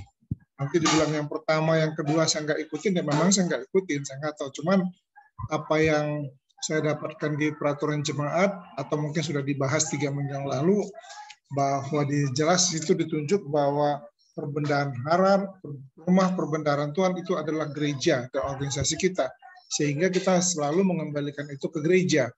Dan saya tidak berani mengutak-atik sepersepuluhan itu untuk membeli buku yang mau dibagikan ke orang lain atau apapun tujuannya. Kalau saya mau membeli buku atau mau berikan apa, itu saya ambil dari persembahan, bukan dari persepuluhan. Persepuluhan bagi saya, bagi keluarga kami, murni milik Tuhan. Saya setuju kalau kita tidak kebalikan, kita merampok milik Tuhan. Itu kami sangat setuju, Kak Lady. Tapi kalau memindahkan itu ke tempat lain, contoh, saya pernah juga diminta teman-teman, udah alihkanlah persepuluhanmu ke daerah kami. Daerah kami kan perlu bantuan gitu. Saya bilang terima kasih, cuman jangan goda saya. Kalau Anda butuh dana, kasih tahu, saya akan ambil dari persembahan kami. Ya. Mungkin persembahan kedua, ketiga gitu loh. Tapi bukan dari perpuluhan. Saya tidak berani mengotak-atik persepuluhan yang Tuhan sudah percayakan dalam keluarga kami. Itu mungkin Kak Lady. Jadi pengertian kami selama ini bahwa persepuluhan itu kita kembalikan ke gereja, ya kami di sini di gereja, dan itu selanjutnya organisasi, dan jadi juga di kami, kalau banyak orang masih meminta kembali amplop persepuluhannya. Nah, kalau kami tidak meminta, dan kalaupun itu dikembalikan, terima kasih, kami terima, langsung kami sobeklah judulnya gitu, kami sobek aja, karena buat kita tidak terlalu perlu. Yang penting tugas saya adalah saya sudah kembalikan ke persepuluhan saya. Sebelum kami serahkan persepuluhan, sebelum ditransfer, kami doakan supaya pengelola persepuluhan itu benar-benar diberkati dan penggunaannya sesuai dengan kehendak Tuhan. Saya pikir itu tugas kami sebagai yang diberkati Tuhan. Akan tetapi bagaimana nanti pengelolaan itu di sana di organisasi, kami sudah nggak mau atur lagi. Perlu juga dikontrol, tapi tidak harus ngatur-ngatur lagi gitu loh. Itu pengertian kami. Jadi kami tidak terlalu ini. Tugas saya adalah saya berusaha setia dalam pengembalian persepuluhan tanpa apa yang dikatakan tadi, berapa pupuknya, berapa modal untuk beli bahannya, atau berapa gaji tukangnya gitu. Saya nggak terlalu pusing dengan itu. Berapa saya dapat, itu kami kembalikan. Bahkan sering terjadi pertanyaan, saya kembalikan persepuluhan dari net atau dari gross. Sementara banyakkan di Indonesia ini mendapatkan income itu kan dari net ya, bukan dari gross. Saya bilang, apapun kalian bilang, tapi kalian tahu grossnya berapa. Nah, kalau saya tahu grossnya berapa, walaupun yang ditransfer itu net. Di persepuluhan itu bukan dari net, tapi dari gross gitu loh, Kak. Itu ya. Bagi keluarga kami ya, bagi saya lah itu. Kita sudah bahas itu 3 minggu lalu. Ya. Nah, itulah mungkin, makanya saya nggak terlalu banyak bisa bertanya karena itu sudah pembahasan ketiga. Terima kasih. Ya. Oke. Ada lagi? Oh ini. Bagaimana? Bolehkah perpuluhan kita dititip disatukan dengan perpuluhan orang lain? Maksudnya dititip, dijadi satu dengan orang lain. Nggak masalah, ini nggak masalah. Ini nggak masalah, ya. Hanya ini untuk administrasinya kita tidak tercatat, ya. Saya mohon penjelasan sekali lagi jika saya silap dengar sebentar tadi. Persepuluhan boleh digunakan untuk membeli buku-buku yang berisi kebenaran masa kini untuk kita berikan pada orang-orang di luar sana. Iya. Maksudnya, bolehkah saya kelola persepuluhan saya tanpa menghantar ke perbendaharaan gereja atau organisasi dengan membeli buku-buku berisi pekabaran masa kini untuk diedarkan kepada orang-orang di luar sana? Iya. Tadi kita sudah bahas tadi, ya. Apakah boleh perpuluhan kita kasih ke evangelis seperti contohnya Randy Tauran atau Ramon Tengkano untuk ministrinya mereka? Saya pribadi tidak mau mendukung dari uang perpuluhan saya. Kita akan belajar minggu depan, ya. Kita akan belajar siapakah kriteria orang yang pantas didukung dari persepuluhan. Jadi kita tidak bisa bilang, oh yang penting saya beres perpuluhan saya, ya. Lalu saya doakan orang itu, terserah orang itu mau bikin apa dengan perpuluhan saya. Tidak bisa seperti itu, ya. Kalau kita itu sebabnya setiap orang yang mau bertobat harus memiliki terang tentang perpuluhan dan persembahan. Itu sebabnya terang ini dibukakan. Ya, kita ada kok terangnya. Ya, jadi nggak usah takut belajar ini. Kita ada terangnya. Ya, minggu depan ya Kateri ya. Minggu depan kita belajar. Apakah perpuluhan bisa kita kasih independent minister? Maksudnya ministry atau minister ini pendeta ya, pendeta independen. Perpuluhan bisa kita kasih independent minister. Ya dan tidak, Sister Mia. Ya dan tidak. Minggu depan ada kriteria siapa yang bisa didukung dari persepuluhan. Aprisia. There is only one storehouse and that must be organized church itself. This includes each local and union conference, as well as the general conference. These are 3 levels of the church where properly elected committees determine where tithe funds can be spent. Yes, Aprisia, ini benar. Ya. Komentar selanjutnya. It is essential that all branches of the church work together closely if we are to accomplish our mission. Mrs. White declares, some have advanced the thought that as we near the close of time, every child of God will act independently of any religious organization. But I have been instructed by the Lord that in this work there is no such thing as every man's being independent. The stars of heaven are all under law, each influencing the other to do the will of God, yielding their common obedience to the law that controls their action. And in order that the Lord's work may advance helpfully and solidly, his people must draw together. Oke, ini benar. Lalu pertanyaannya apa? Aprisia? Oh, nggak bertanya ya? Nggak bertanya ya? Oke. Apakah perpuluhan bisa kasih kirim ke overseas? Iya, Nyonya White semasa hidupnya juga melakukan ini.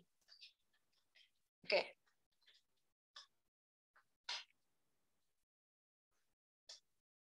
Oke, tidak ada lagi pertanyaan dari chatroom. Saya mau bertanya, boleh? Oke, Lady? silakan. Ya, kan saya pernah ngirim perpuluhan saya ke overseas, ke Indonesia. Saya mendukung karena saya dengar pendetanya tidak mempunyai dana untuk masuk ke pelosok-pelosok. Saya cuma bantu 1 kali karena saya pikir dia itu kan dari Uni Conference, berarti dia itu kan digaji. Kalau dia, halo? Iya. Iya.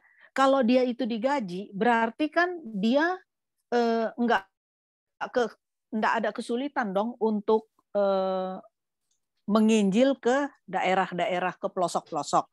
Jadi pertanyaannya saya, apakah saya ini salah atau saya ini benar sudah menolong dia, tapi akhirnya saya mundur, jadinya saya stop. Oke. Ini masalah penggunaan ya, masalah penggunaan. Jadi pendeta ini adalah pendeta conference ya, pendeta conference, dan tidak mempunyai dana. Lalu ibu support dengan perpuluhan ibu untuk beliau. Ya harusnya pendeta yang berada di bawah organisasi, mereka semua dipenuhi kebutuhannya oleh organisasi, ya, oleh organisasi. Jadi penggunaan ini tadi sudah ada ya Bu ya, penggunaan ini tidak boleh untuk yang lain-lain ya, hanya boleh untuk apa tadi? Pekabaran present truth ya, pekabaran present truth, yaitu tentang hari Grafirat, tentang iman Yesus Kristus, dan tentang perintah-perintah Tuhan. Ya, tidak boleh untuk biaya rutin, termasuk untuk ongkos rapat, ya, nggak boleh ini. Ini nggak bisa penggunaannya diberikan seperti itu. Jadi tadi sudah saya terangkan tentang penggunaan perpuluhan. Jadi kira-kira ibu bisa melihat tadi apakah kebutuhan dari pendeta ini pantas disupport dari perpuluhan. Ya, Bu ya. Oke, terima kasih Lady. Ya. Saya ada lagi pertanyaan. Saya pernah silakan. juga menunjang pendeta yang di daerah, kebetulan di Kalimantan. Dia bilang, tolonglah kami karena saya sudah 3 bulan tidak digaji oleh conference. Saya bingung, saya pikir dia itu anggota ini conference, pegawai conference. Dia itu seorang pendeta, tapi dia dia tidak digaji selama 3 bulan. Jadi uangnya ditahan. Jadi saya pikir kasihan karena dia nggak bisa makan, jadi saya kasih. Sebenarnya saya mau kasih dari uang perpuluhan saya, tapi saya tidak kasih dari uang perpuluhan, tapi saya kasih dari pribadi sendiri. Itu bagaimana seandainya saya kasih dari uang perpuluhan? Bagaimana itu, Lady? Oke. Pendeta yang harus disokong dari perpuluhan, ya, harus tahu dulu, ya, pekabaran pendeta itu. Jadi kita nggak bisa jarak jauh misalnya.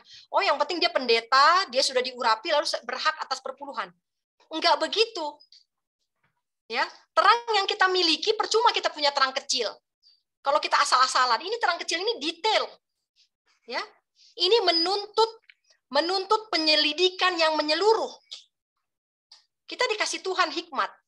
Jadi kita harus tahu dengan jelas karakter dari orang yang kita sokong itu.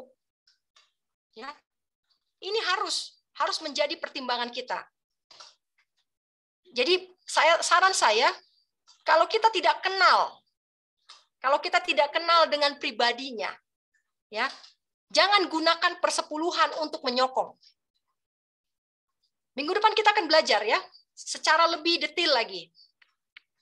Apa yang harus ditunjukkan oleh setiap orang yang mengaku pantas disokong dari persepuluhan. Oke, terima kasih Lady. Ya. Tadi ada pertanyaan lagi dari chatroom kalau nggak salah. Oh ya. Mau tanya, perpuluhan kita berikan bukankah untuk gaji pendeta? Iya. Perpuluhan adalah untuk gaji pendeta yang pertama, tapi bukan hanya itu. Ya, bukan hanya itu. Tadi saya sudah jabarkan penggunaan persepuluhan. Bukan hanya untuk gaji pendeta. Bahkan editor, majalah, percetakan pun disupport dari persepuluhan. Harus disupport, harus. Saya nggak tahu kalau prakteknya sekarang tidak, ya saya nggak tahu. Tapi terang yang kita punya, tulisan yang inspirasikan mengatakan bahwa itu harus disupport.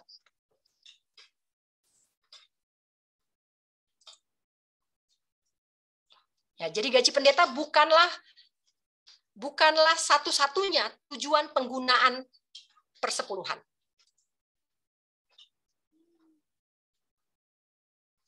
Oke. Menurut pendeta kami bahwa persepuluhan tidak bisa dikirim ke tempat lain, harus dimasukkan di gereja di mana kita beribadah. Apakah benar? Tidak ada yang menyalahkan ini. Ya. Tidak ada yang menyalahkan ini. Jadi kalau saya bergereja di Bogor, maka saya harus bayar perpuluhan di Bogor. Ya. Kalau ada ladang penginjilan lain yang membutuhkan, yang tidak terjangkau oleh organisasi kita, maka kita boleh menggunakan persepuluhan itu.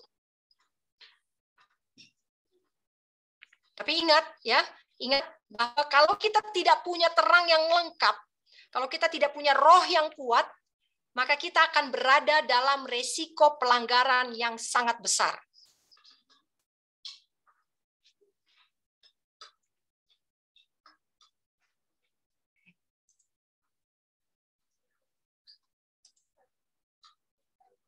Ibu Mia, boleh ya?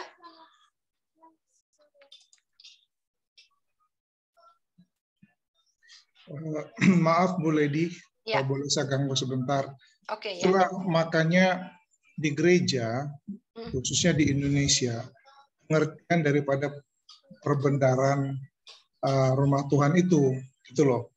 Jadi kalau memang disepakati di Indonesia, kami di gereja kami di Jakarta di DKI itu disepakati bahwa perbendaharaan rumah Tuhan itu adalah gereja. Jadi kita mengembalikannya itu ya ke gereja. Ya. Dari gereja masuk ke conference naik ke uni, dan selanjutnya ke divisi lah. Entah kemana, bagaimana pembagiannya, ada jelas di envelope-nya itu. Nah, makanya bagi saya yang mengerti bahwa perbendaharaan Tuhan itu adalah gereja, adalah salah total mengirimkan persepuluhan. Saya garis bawahi persepuluhan keluar gereja saya. Misalnya tadi ada pertanyaan keluar negeri atau keluar kota, yes, saya tidak akan kirimkan itu. Kalau misalnya tadi ada, kalau nggak salah Ibu Ter yang bertanya, maaf kalau saya salah, mengirimkan kepada pendeta di Kalimantan. Kalimantan, saya kirim, kalau saya mau kirim, saya dari uang saya, bukan dari persepuluhan. Saya tidak boleh atur persepuluhan, karena aturan persepuluhan itu adalah milik Tuhan. Ya. Kalau saya coba atur persepuluhan ini, saya bagi-bagi, saya justru pencuri sudah rampok tadi, istilahnya Kak Lady tadi kan rampok. Saya sudah rampok karena saya tidak mau urusan Tuhan, karena itu bukan milik saya. Saya hanya bisa atur milik saya, yaitu adalah Yang 90% tinggal di perbendaharaan rumah saya, itu yang saya bagi. Bukan 10% milik Tuhan ini saya atur-atur lagi. Makanya prinsip keluarga saya, atau saya pribadi lah, nggak mau ngatur-ngatur persepuluhan. Ya, persepuluhan milik Tuhan kembalikan kepada siapa? Kepada Tuhan melalui rumah perbendaharaannya. Itu yang kami sepakati di gereja melalui pengertian di peraturan jemaat itu. Jadi kalau ada pengertian yang lain itu yang mungkin saya mau pelajari lagi, kira-kira seperti apa sih tadi yang Kak Lady bilang, makanya senang sekali kalau bisa dapat bahan presentasi buat kita pelajari juga gitu, kita bisa diskusikan di gereja gitu, sehingga kita lebih mengerti gitu loh. Jadi mungkin kesempatan yang ini siapapun tadi bertanya, bagi saya pribadi tidak ada ngotak-ngatik persepuluhan. Persepuluhan murni milik Tuhan. Ketika kita utak-atik persepuluhan itu, kita sudah menjadi rampok dari milik Tuhan. Itu mungkin yang saya bisa sampaikan pada saat sesuai dengan pengertian saya. Apalagi membantu, kalau dibilang tadi kalau nggak salah dibilang independent ministry segala macam, mungkin kita harus mengerti lagi ya. Saya nggak tahu pertanyaan dari siapa tadi itu independent ministry. Organisasi kita tidak mengakui adanya independent ministry. Yang diakui di organisasi kita adalah supporting ministry. Nah, jadi kita bisa membantu supporting tadi dari 90% yang ada di kantong kita. Tapi jangan kutak-katik yang 10%. Mungkin itu Kak Lady. Terima kasih.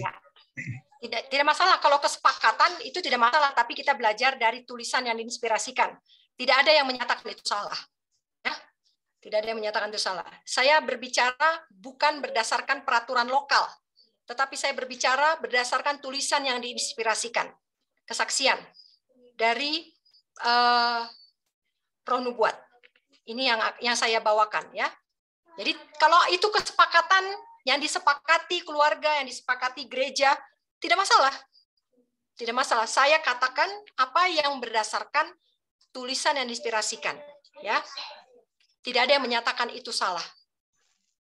Artinya kesepakatan di gereja kita mempergunakan peraturan jemaat yang dikeluarkan organisasi. Itu yang kita ikuti gitu loh ya. Iya. Thank you.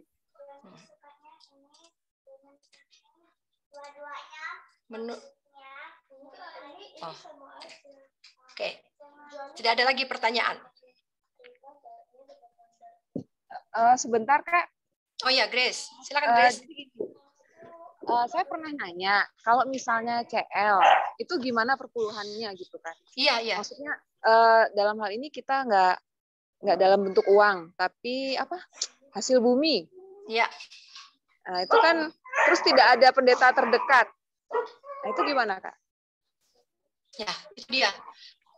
Itu yang tadi saya bilang, belum saya jawab, karena saya tunggu selesai dulu pelajaran ini, lengkap dulu baru saya menjawab ya. Iya. Oke Kak. Ya. Kalau menurut berdasarkan pengalaman ya di daerah Papua dulu ya, kira-kira 20 tahun yang lalu, ya mereka memang tidak ada jual beli. Jadi mereka masing-masing membawa dan ada dibangun satu lumbung. Jadi dibawa ke situ ya. Jadi bentuknya masing-masing dalam bentuk, ada yang singkong ya singkong, ada yang sayur ya sayur gitu, ada yang ternak ya ternak gitu ya, di sana dibikin. Nah tapi kita di sini bagaimana kita melakukan menepati kontrak ya. 3 minggu lalu kita sudah belajar bahwa persepuluhan itu adalah kontrak, tidak boleh dilanggar. Itu adalah ikatan antara saya dengan Tuhan. Ikatan antara saya dengan Tuhan harus diberikan, Nanti kita bicara ya, Grace ya. Karena gini kan Kak, tadi berdasarkan penjelasan yang sebelum-sebelumnya, ada juga dari peraturan jemaat harus ke gereja gitu kan. Sedangkan kalau di CL kan belum tentu dekat dengan gereja kan gitu. Ya. Bisa jadi sangat jauh dan terus kita bukan uang gitu. Ya kan nggak mungkin kita harus cari gereja yang misalnya mungkin berkilo-kilometer, nah itu gimana itu kan gitu. Ya, itu nanti kita bicara ya. Oke, Kak. Ibu Marta sebentar setelah pertanyaan dari chatroom ya, apakah boleh perpuluhan diberikan pada medical missionaries? Boleh, tadi sudah ada ya Bu pelajarannya ya? Boleh.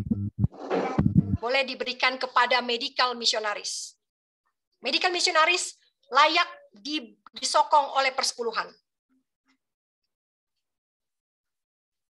Itu bukan pelanggaran perintah ke-8. Percetakan buku-buku, mendukung percetakan buku-buku bukan pelanggaran perintah ke-8, bukan merampok Tuhan. Ya. Oke, Ibu Marta. Silakan Bu Marta. Saya suaminya. Oh, mohon izin. ya. Enggak. Silakan Pak. Ya, ini kan kalau persepuluhan ini kan Rono buat juga sudah sangat-sangat jelas bahwa dasarnya kan Allah itu tertib teratur. Ya. Dan Rono buat katakan ya organisasi kita ini levelnya dari tingkat gereja sampai GC. Ya. Perbendaharaan kita sepakati dari organisasi baik dari GC maupun divisi juga itu dikategorikan gereja perbendaharaan Tuhan. Lalu makanya tadi Brother Amir katakan bahwa aturan mekanisme persepuluhan ini kan sudah ada sebenarnya. Sudah baku di peraturan jemaat. Bagaimana kita berkeanggotaan di situ, kitalah membayar persepuluhan di situ ataupun memberikan persepuluhan.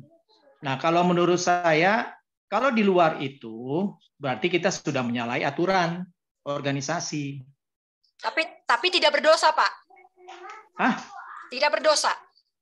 Tidak berdosa menyalahi aturan organisasi. Tidak berdosa. Kalau Bapak Bapak lihat ada lini penginjilan yang terabaikan oleh organisasi. Oh, begini, maksud saya. Ya,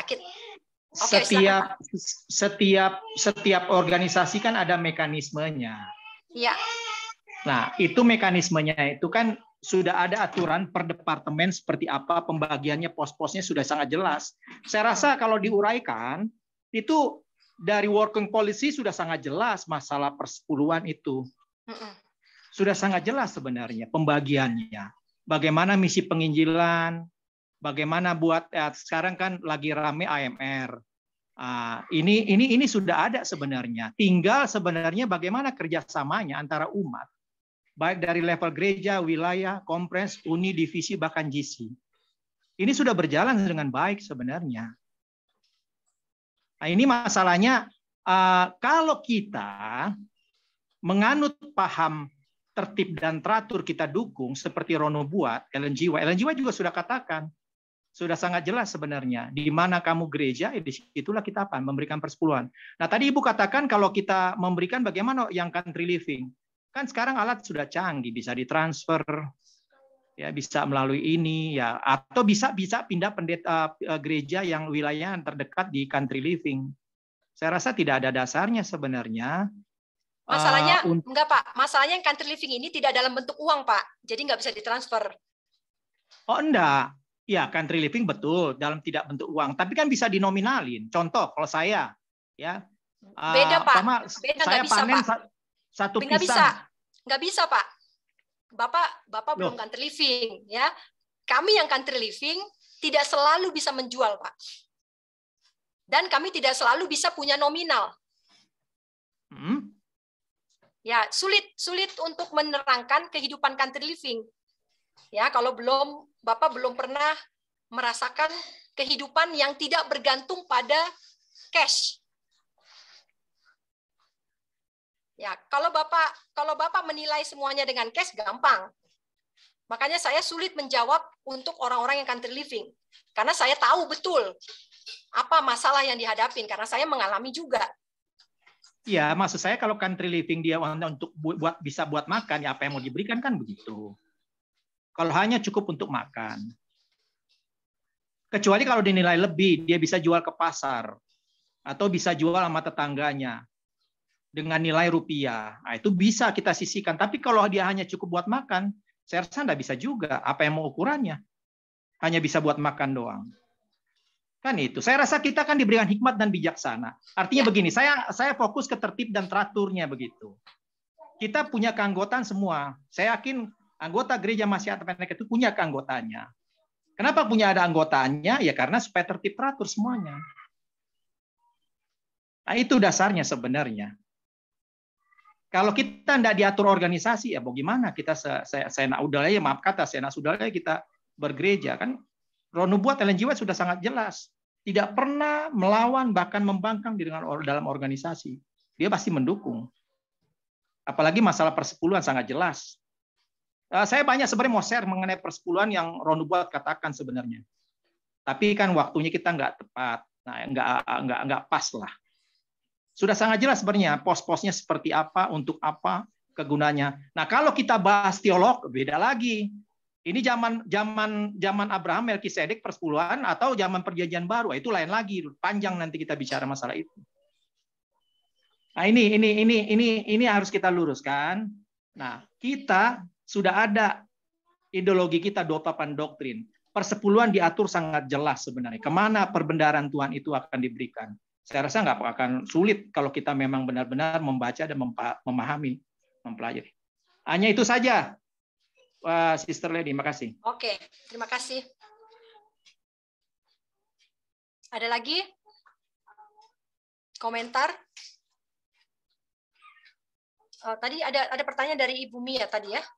Oh, saya baru-baru ini ke Victoria, tapi tidak mau. Mereka tolak. Kalau ditolak nggak apa-apa, Bu.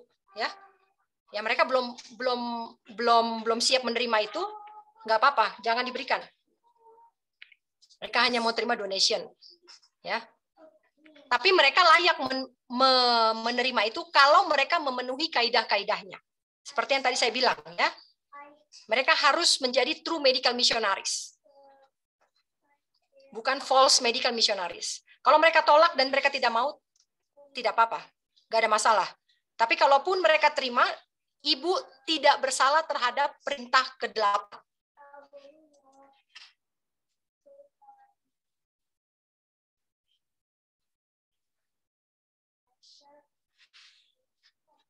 Apakah ada pertanyaan yang lain atau komentar?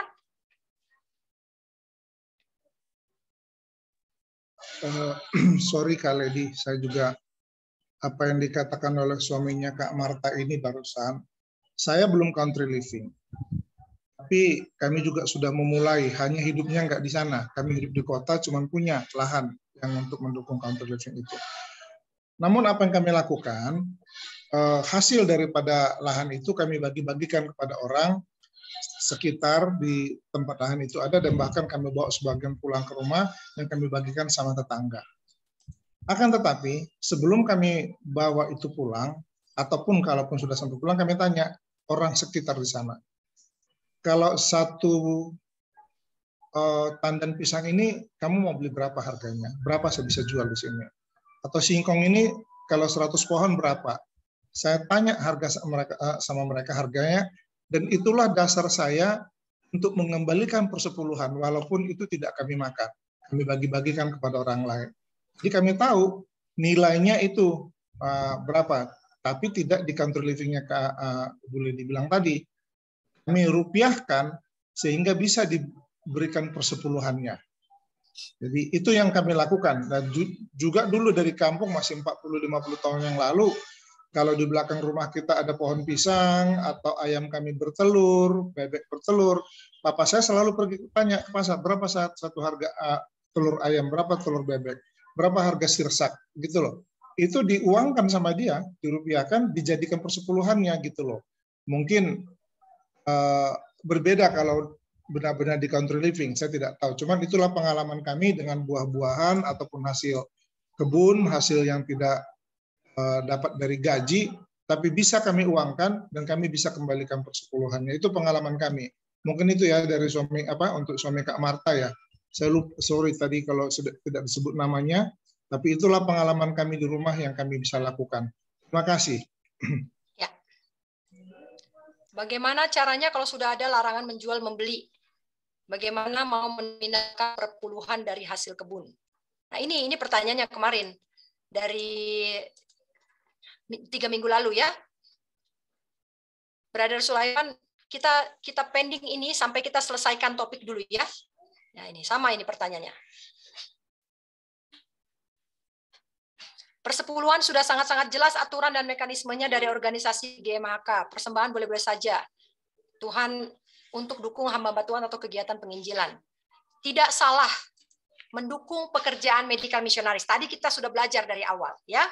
Jadi jangan ditambah-tambahin dari inspirasi-inspirasi lain. Tulisan inspirasi Ron Nubuat mengatakan tidak salah, layak didukung dari persepuluhan. medical missionaries. Ya. Jangan ditambah-tambahin.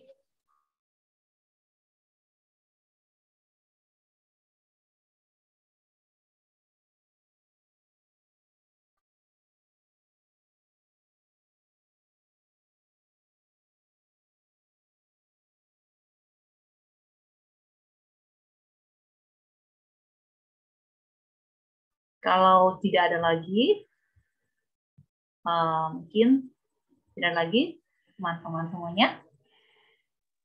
Mohon izin, Bu. Ya, Pak. Saya hanya ini aja, menanggapi Sis Lady. Saya bukan menambahi. Ini kan memang sudah aturan kalau pendeta berbicara, mungkin ini ranah pendeta yang berbicara ini. Ya, karena kita awam dan kita juga sudah tahunan lah di Advent, sudah tahu mekanismenya organisasi seperti apa, peraturan jemaat seperti apa, ya, working policy kita juga dari GC sudah seperti apa. Nah, ini yang saya tarik sebenarnya kesimpulan secara saya pribadi untuk menjawab mekanisme persepuluhan itu seperti apa. Jadi kalau umpama untuk dukung-mendukung boleh-boleh saja. Yang saya pahami, ya boleh koreksi aja. Persembahan itu bebas.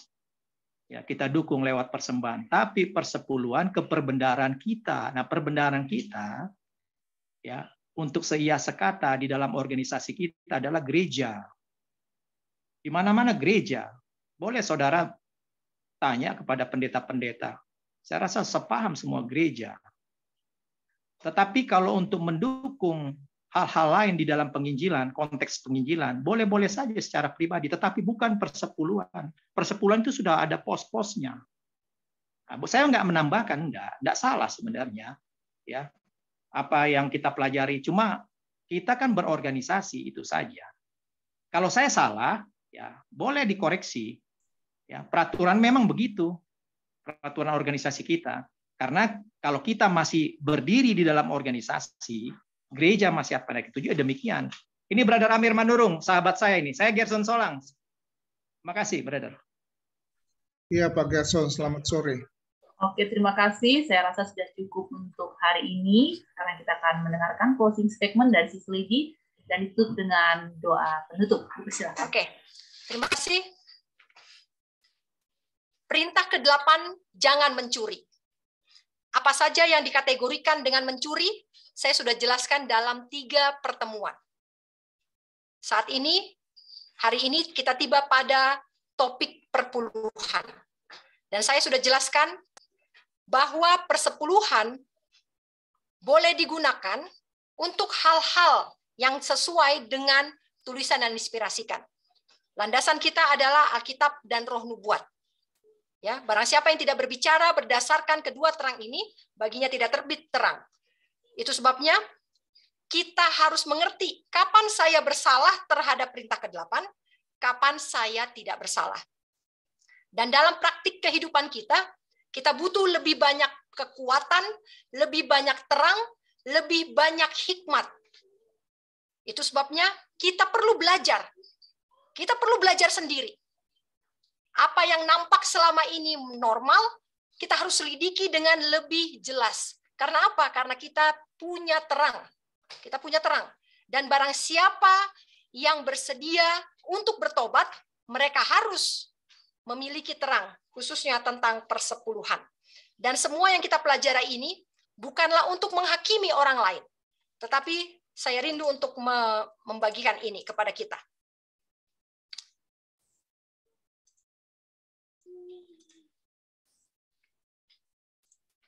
Sudah sampai di mana saya?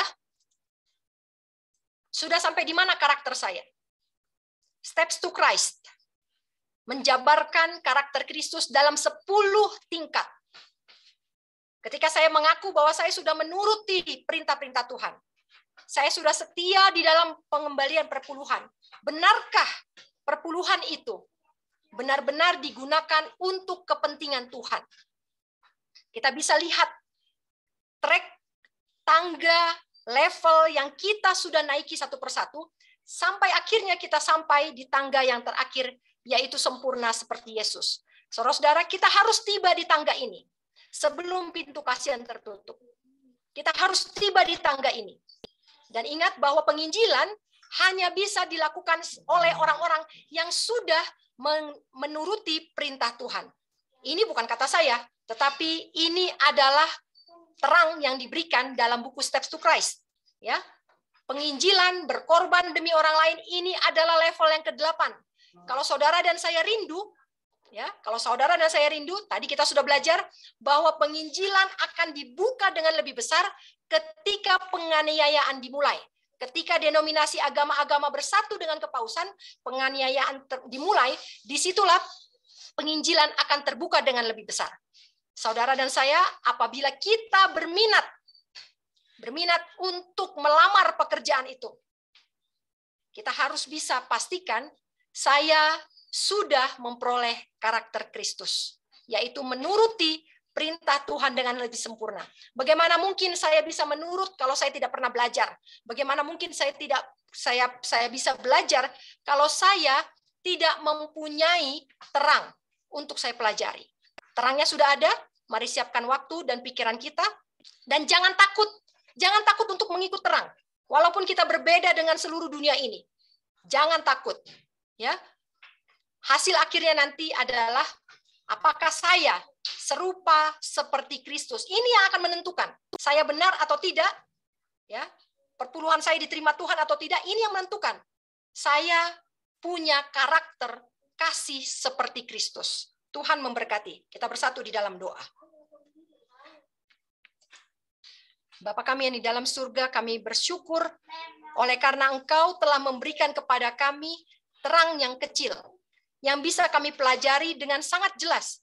Kami tidak perlu dibingungkan dengan prinsip-prinsip yang sekarang ini marak diperkenalkan oleh beberapa kelompok. Bapa, kami punya terang ini. Kami punya firman Tuhan, Alkitab sebagai terang yang besar, dan untuk menuntun kami kepada terang yang besar, kami mempunyai cahaya-cahaya kecil yang dapat menerangi jalan kami. Kami tahu bahwa semua yang Tuhan berikan kepada kami adalah untuk membuat kehidupan kami, karakter kami, selaras dengan Kristus. Bapa, di dalam perjalanan kehidupan kami di dunia ini, sebentar lagi kami akan mengakhiri semuanya. Sebentar lagi kami yang mengaku menurut akan terbukti apakah benar kami menurut. Kami yang mengaku beribadah kepada Tuhan akan dibuktikan apakah memang Tuhan yang kami sembah selama ini dan bukan mamon. Bapa dalam surga, berikan kepada kami kerendahan hati untuk semakin berkaca kepada diri kami sendiri, melihat diri kami berkaca kepada perintah-perintah Tuhan. Sudahkah kami sanggup Tuhan? Sudahkah kami memiliki pemahaman yang benar tentang setiap perintah-perintah Tuhan? Bapa dalam surga, satu yang kami langgar, kami bersalah terhadap seluruh perintah itu. Itu sebabnya kami datang dengan kerendahan hati. Bantu kami, waktu kami tidak banyak Tuhan. Begitu terbatas sekali waktu yang kita miliki sekarang ini. Tetapi kami yakin dan percaya, ketika kebebasan itu masih ada, maka roh Tuhan masih bisa bekerja. Kami memohon agar roh itu berlimpah-limpah kepada kami, khususnya dalam tahun ini. Supaya kami bisa menemukan di mana diri kami berada sekarang ini. Selagi pintu kasihan terbuka, kami mohon Tuhan, bekerjalah dalam hati setiap sahabat-sahabat yang bergabung dalam Zoom ini. Bekerjalah di dalam hati mereka Tuhan, juga dalam hati hamba, supaya kami melihat kesalahan kami, supaya kami meneropong jiwa kami yang paling dalam, menyelidiki hati kami yang paling dalam, mengorek semua isi hati kami, walaupun terasa sakit, agar Tuhan bisa melihat bahwa hati kami sudah dibersihkan, dan hidup kami sudah disucikan, dan kami siap untuk menerima curahan roh Tuhan yang terakhir. Terima kasih, kami berdoa agar Tuhan menguatkan kami, sampai kami menyelesaikan pelajaran ini pada hari Senin mendatang. Terpujilah namamu Bapa dari sekarang sampai selama-lamanya. Di dalam nama anakmu Yesus HaMasiah kami berdoa. Amin. Baik, terima kasih. Amin. Terima kasih Kak Lady. Buat kita semuanya. Tuhan memberkati. Terima kasih Kak Lady. Terima kasih Lady. Ya, Tante, terima kasih sama-sama. Sampai jumpa minggu depan. Shalom, Tuhan berkati kita. Terima kasih.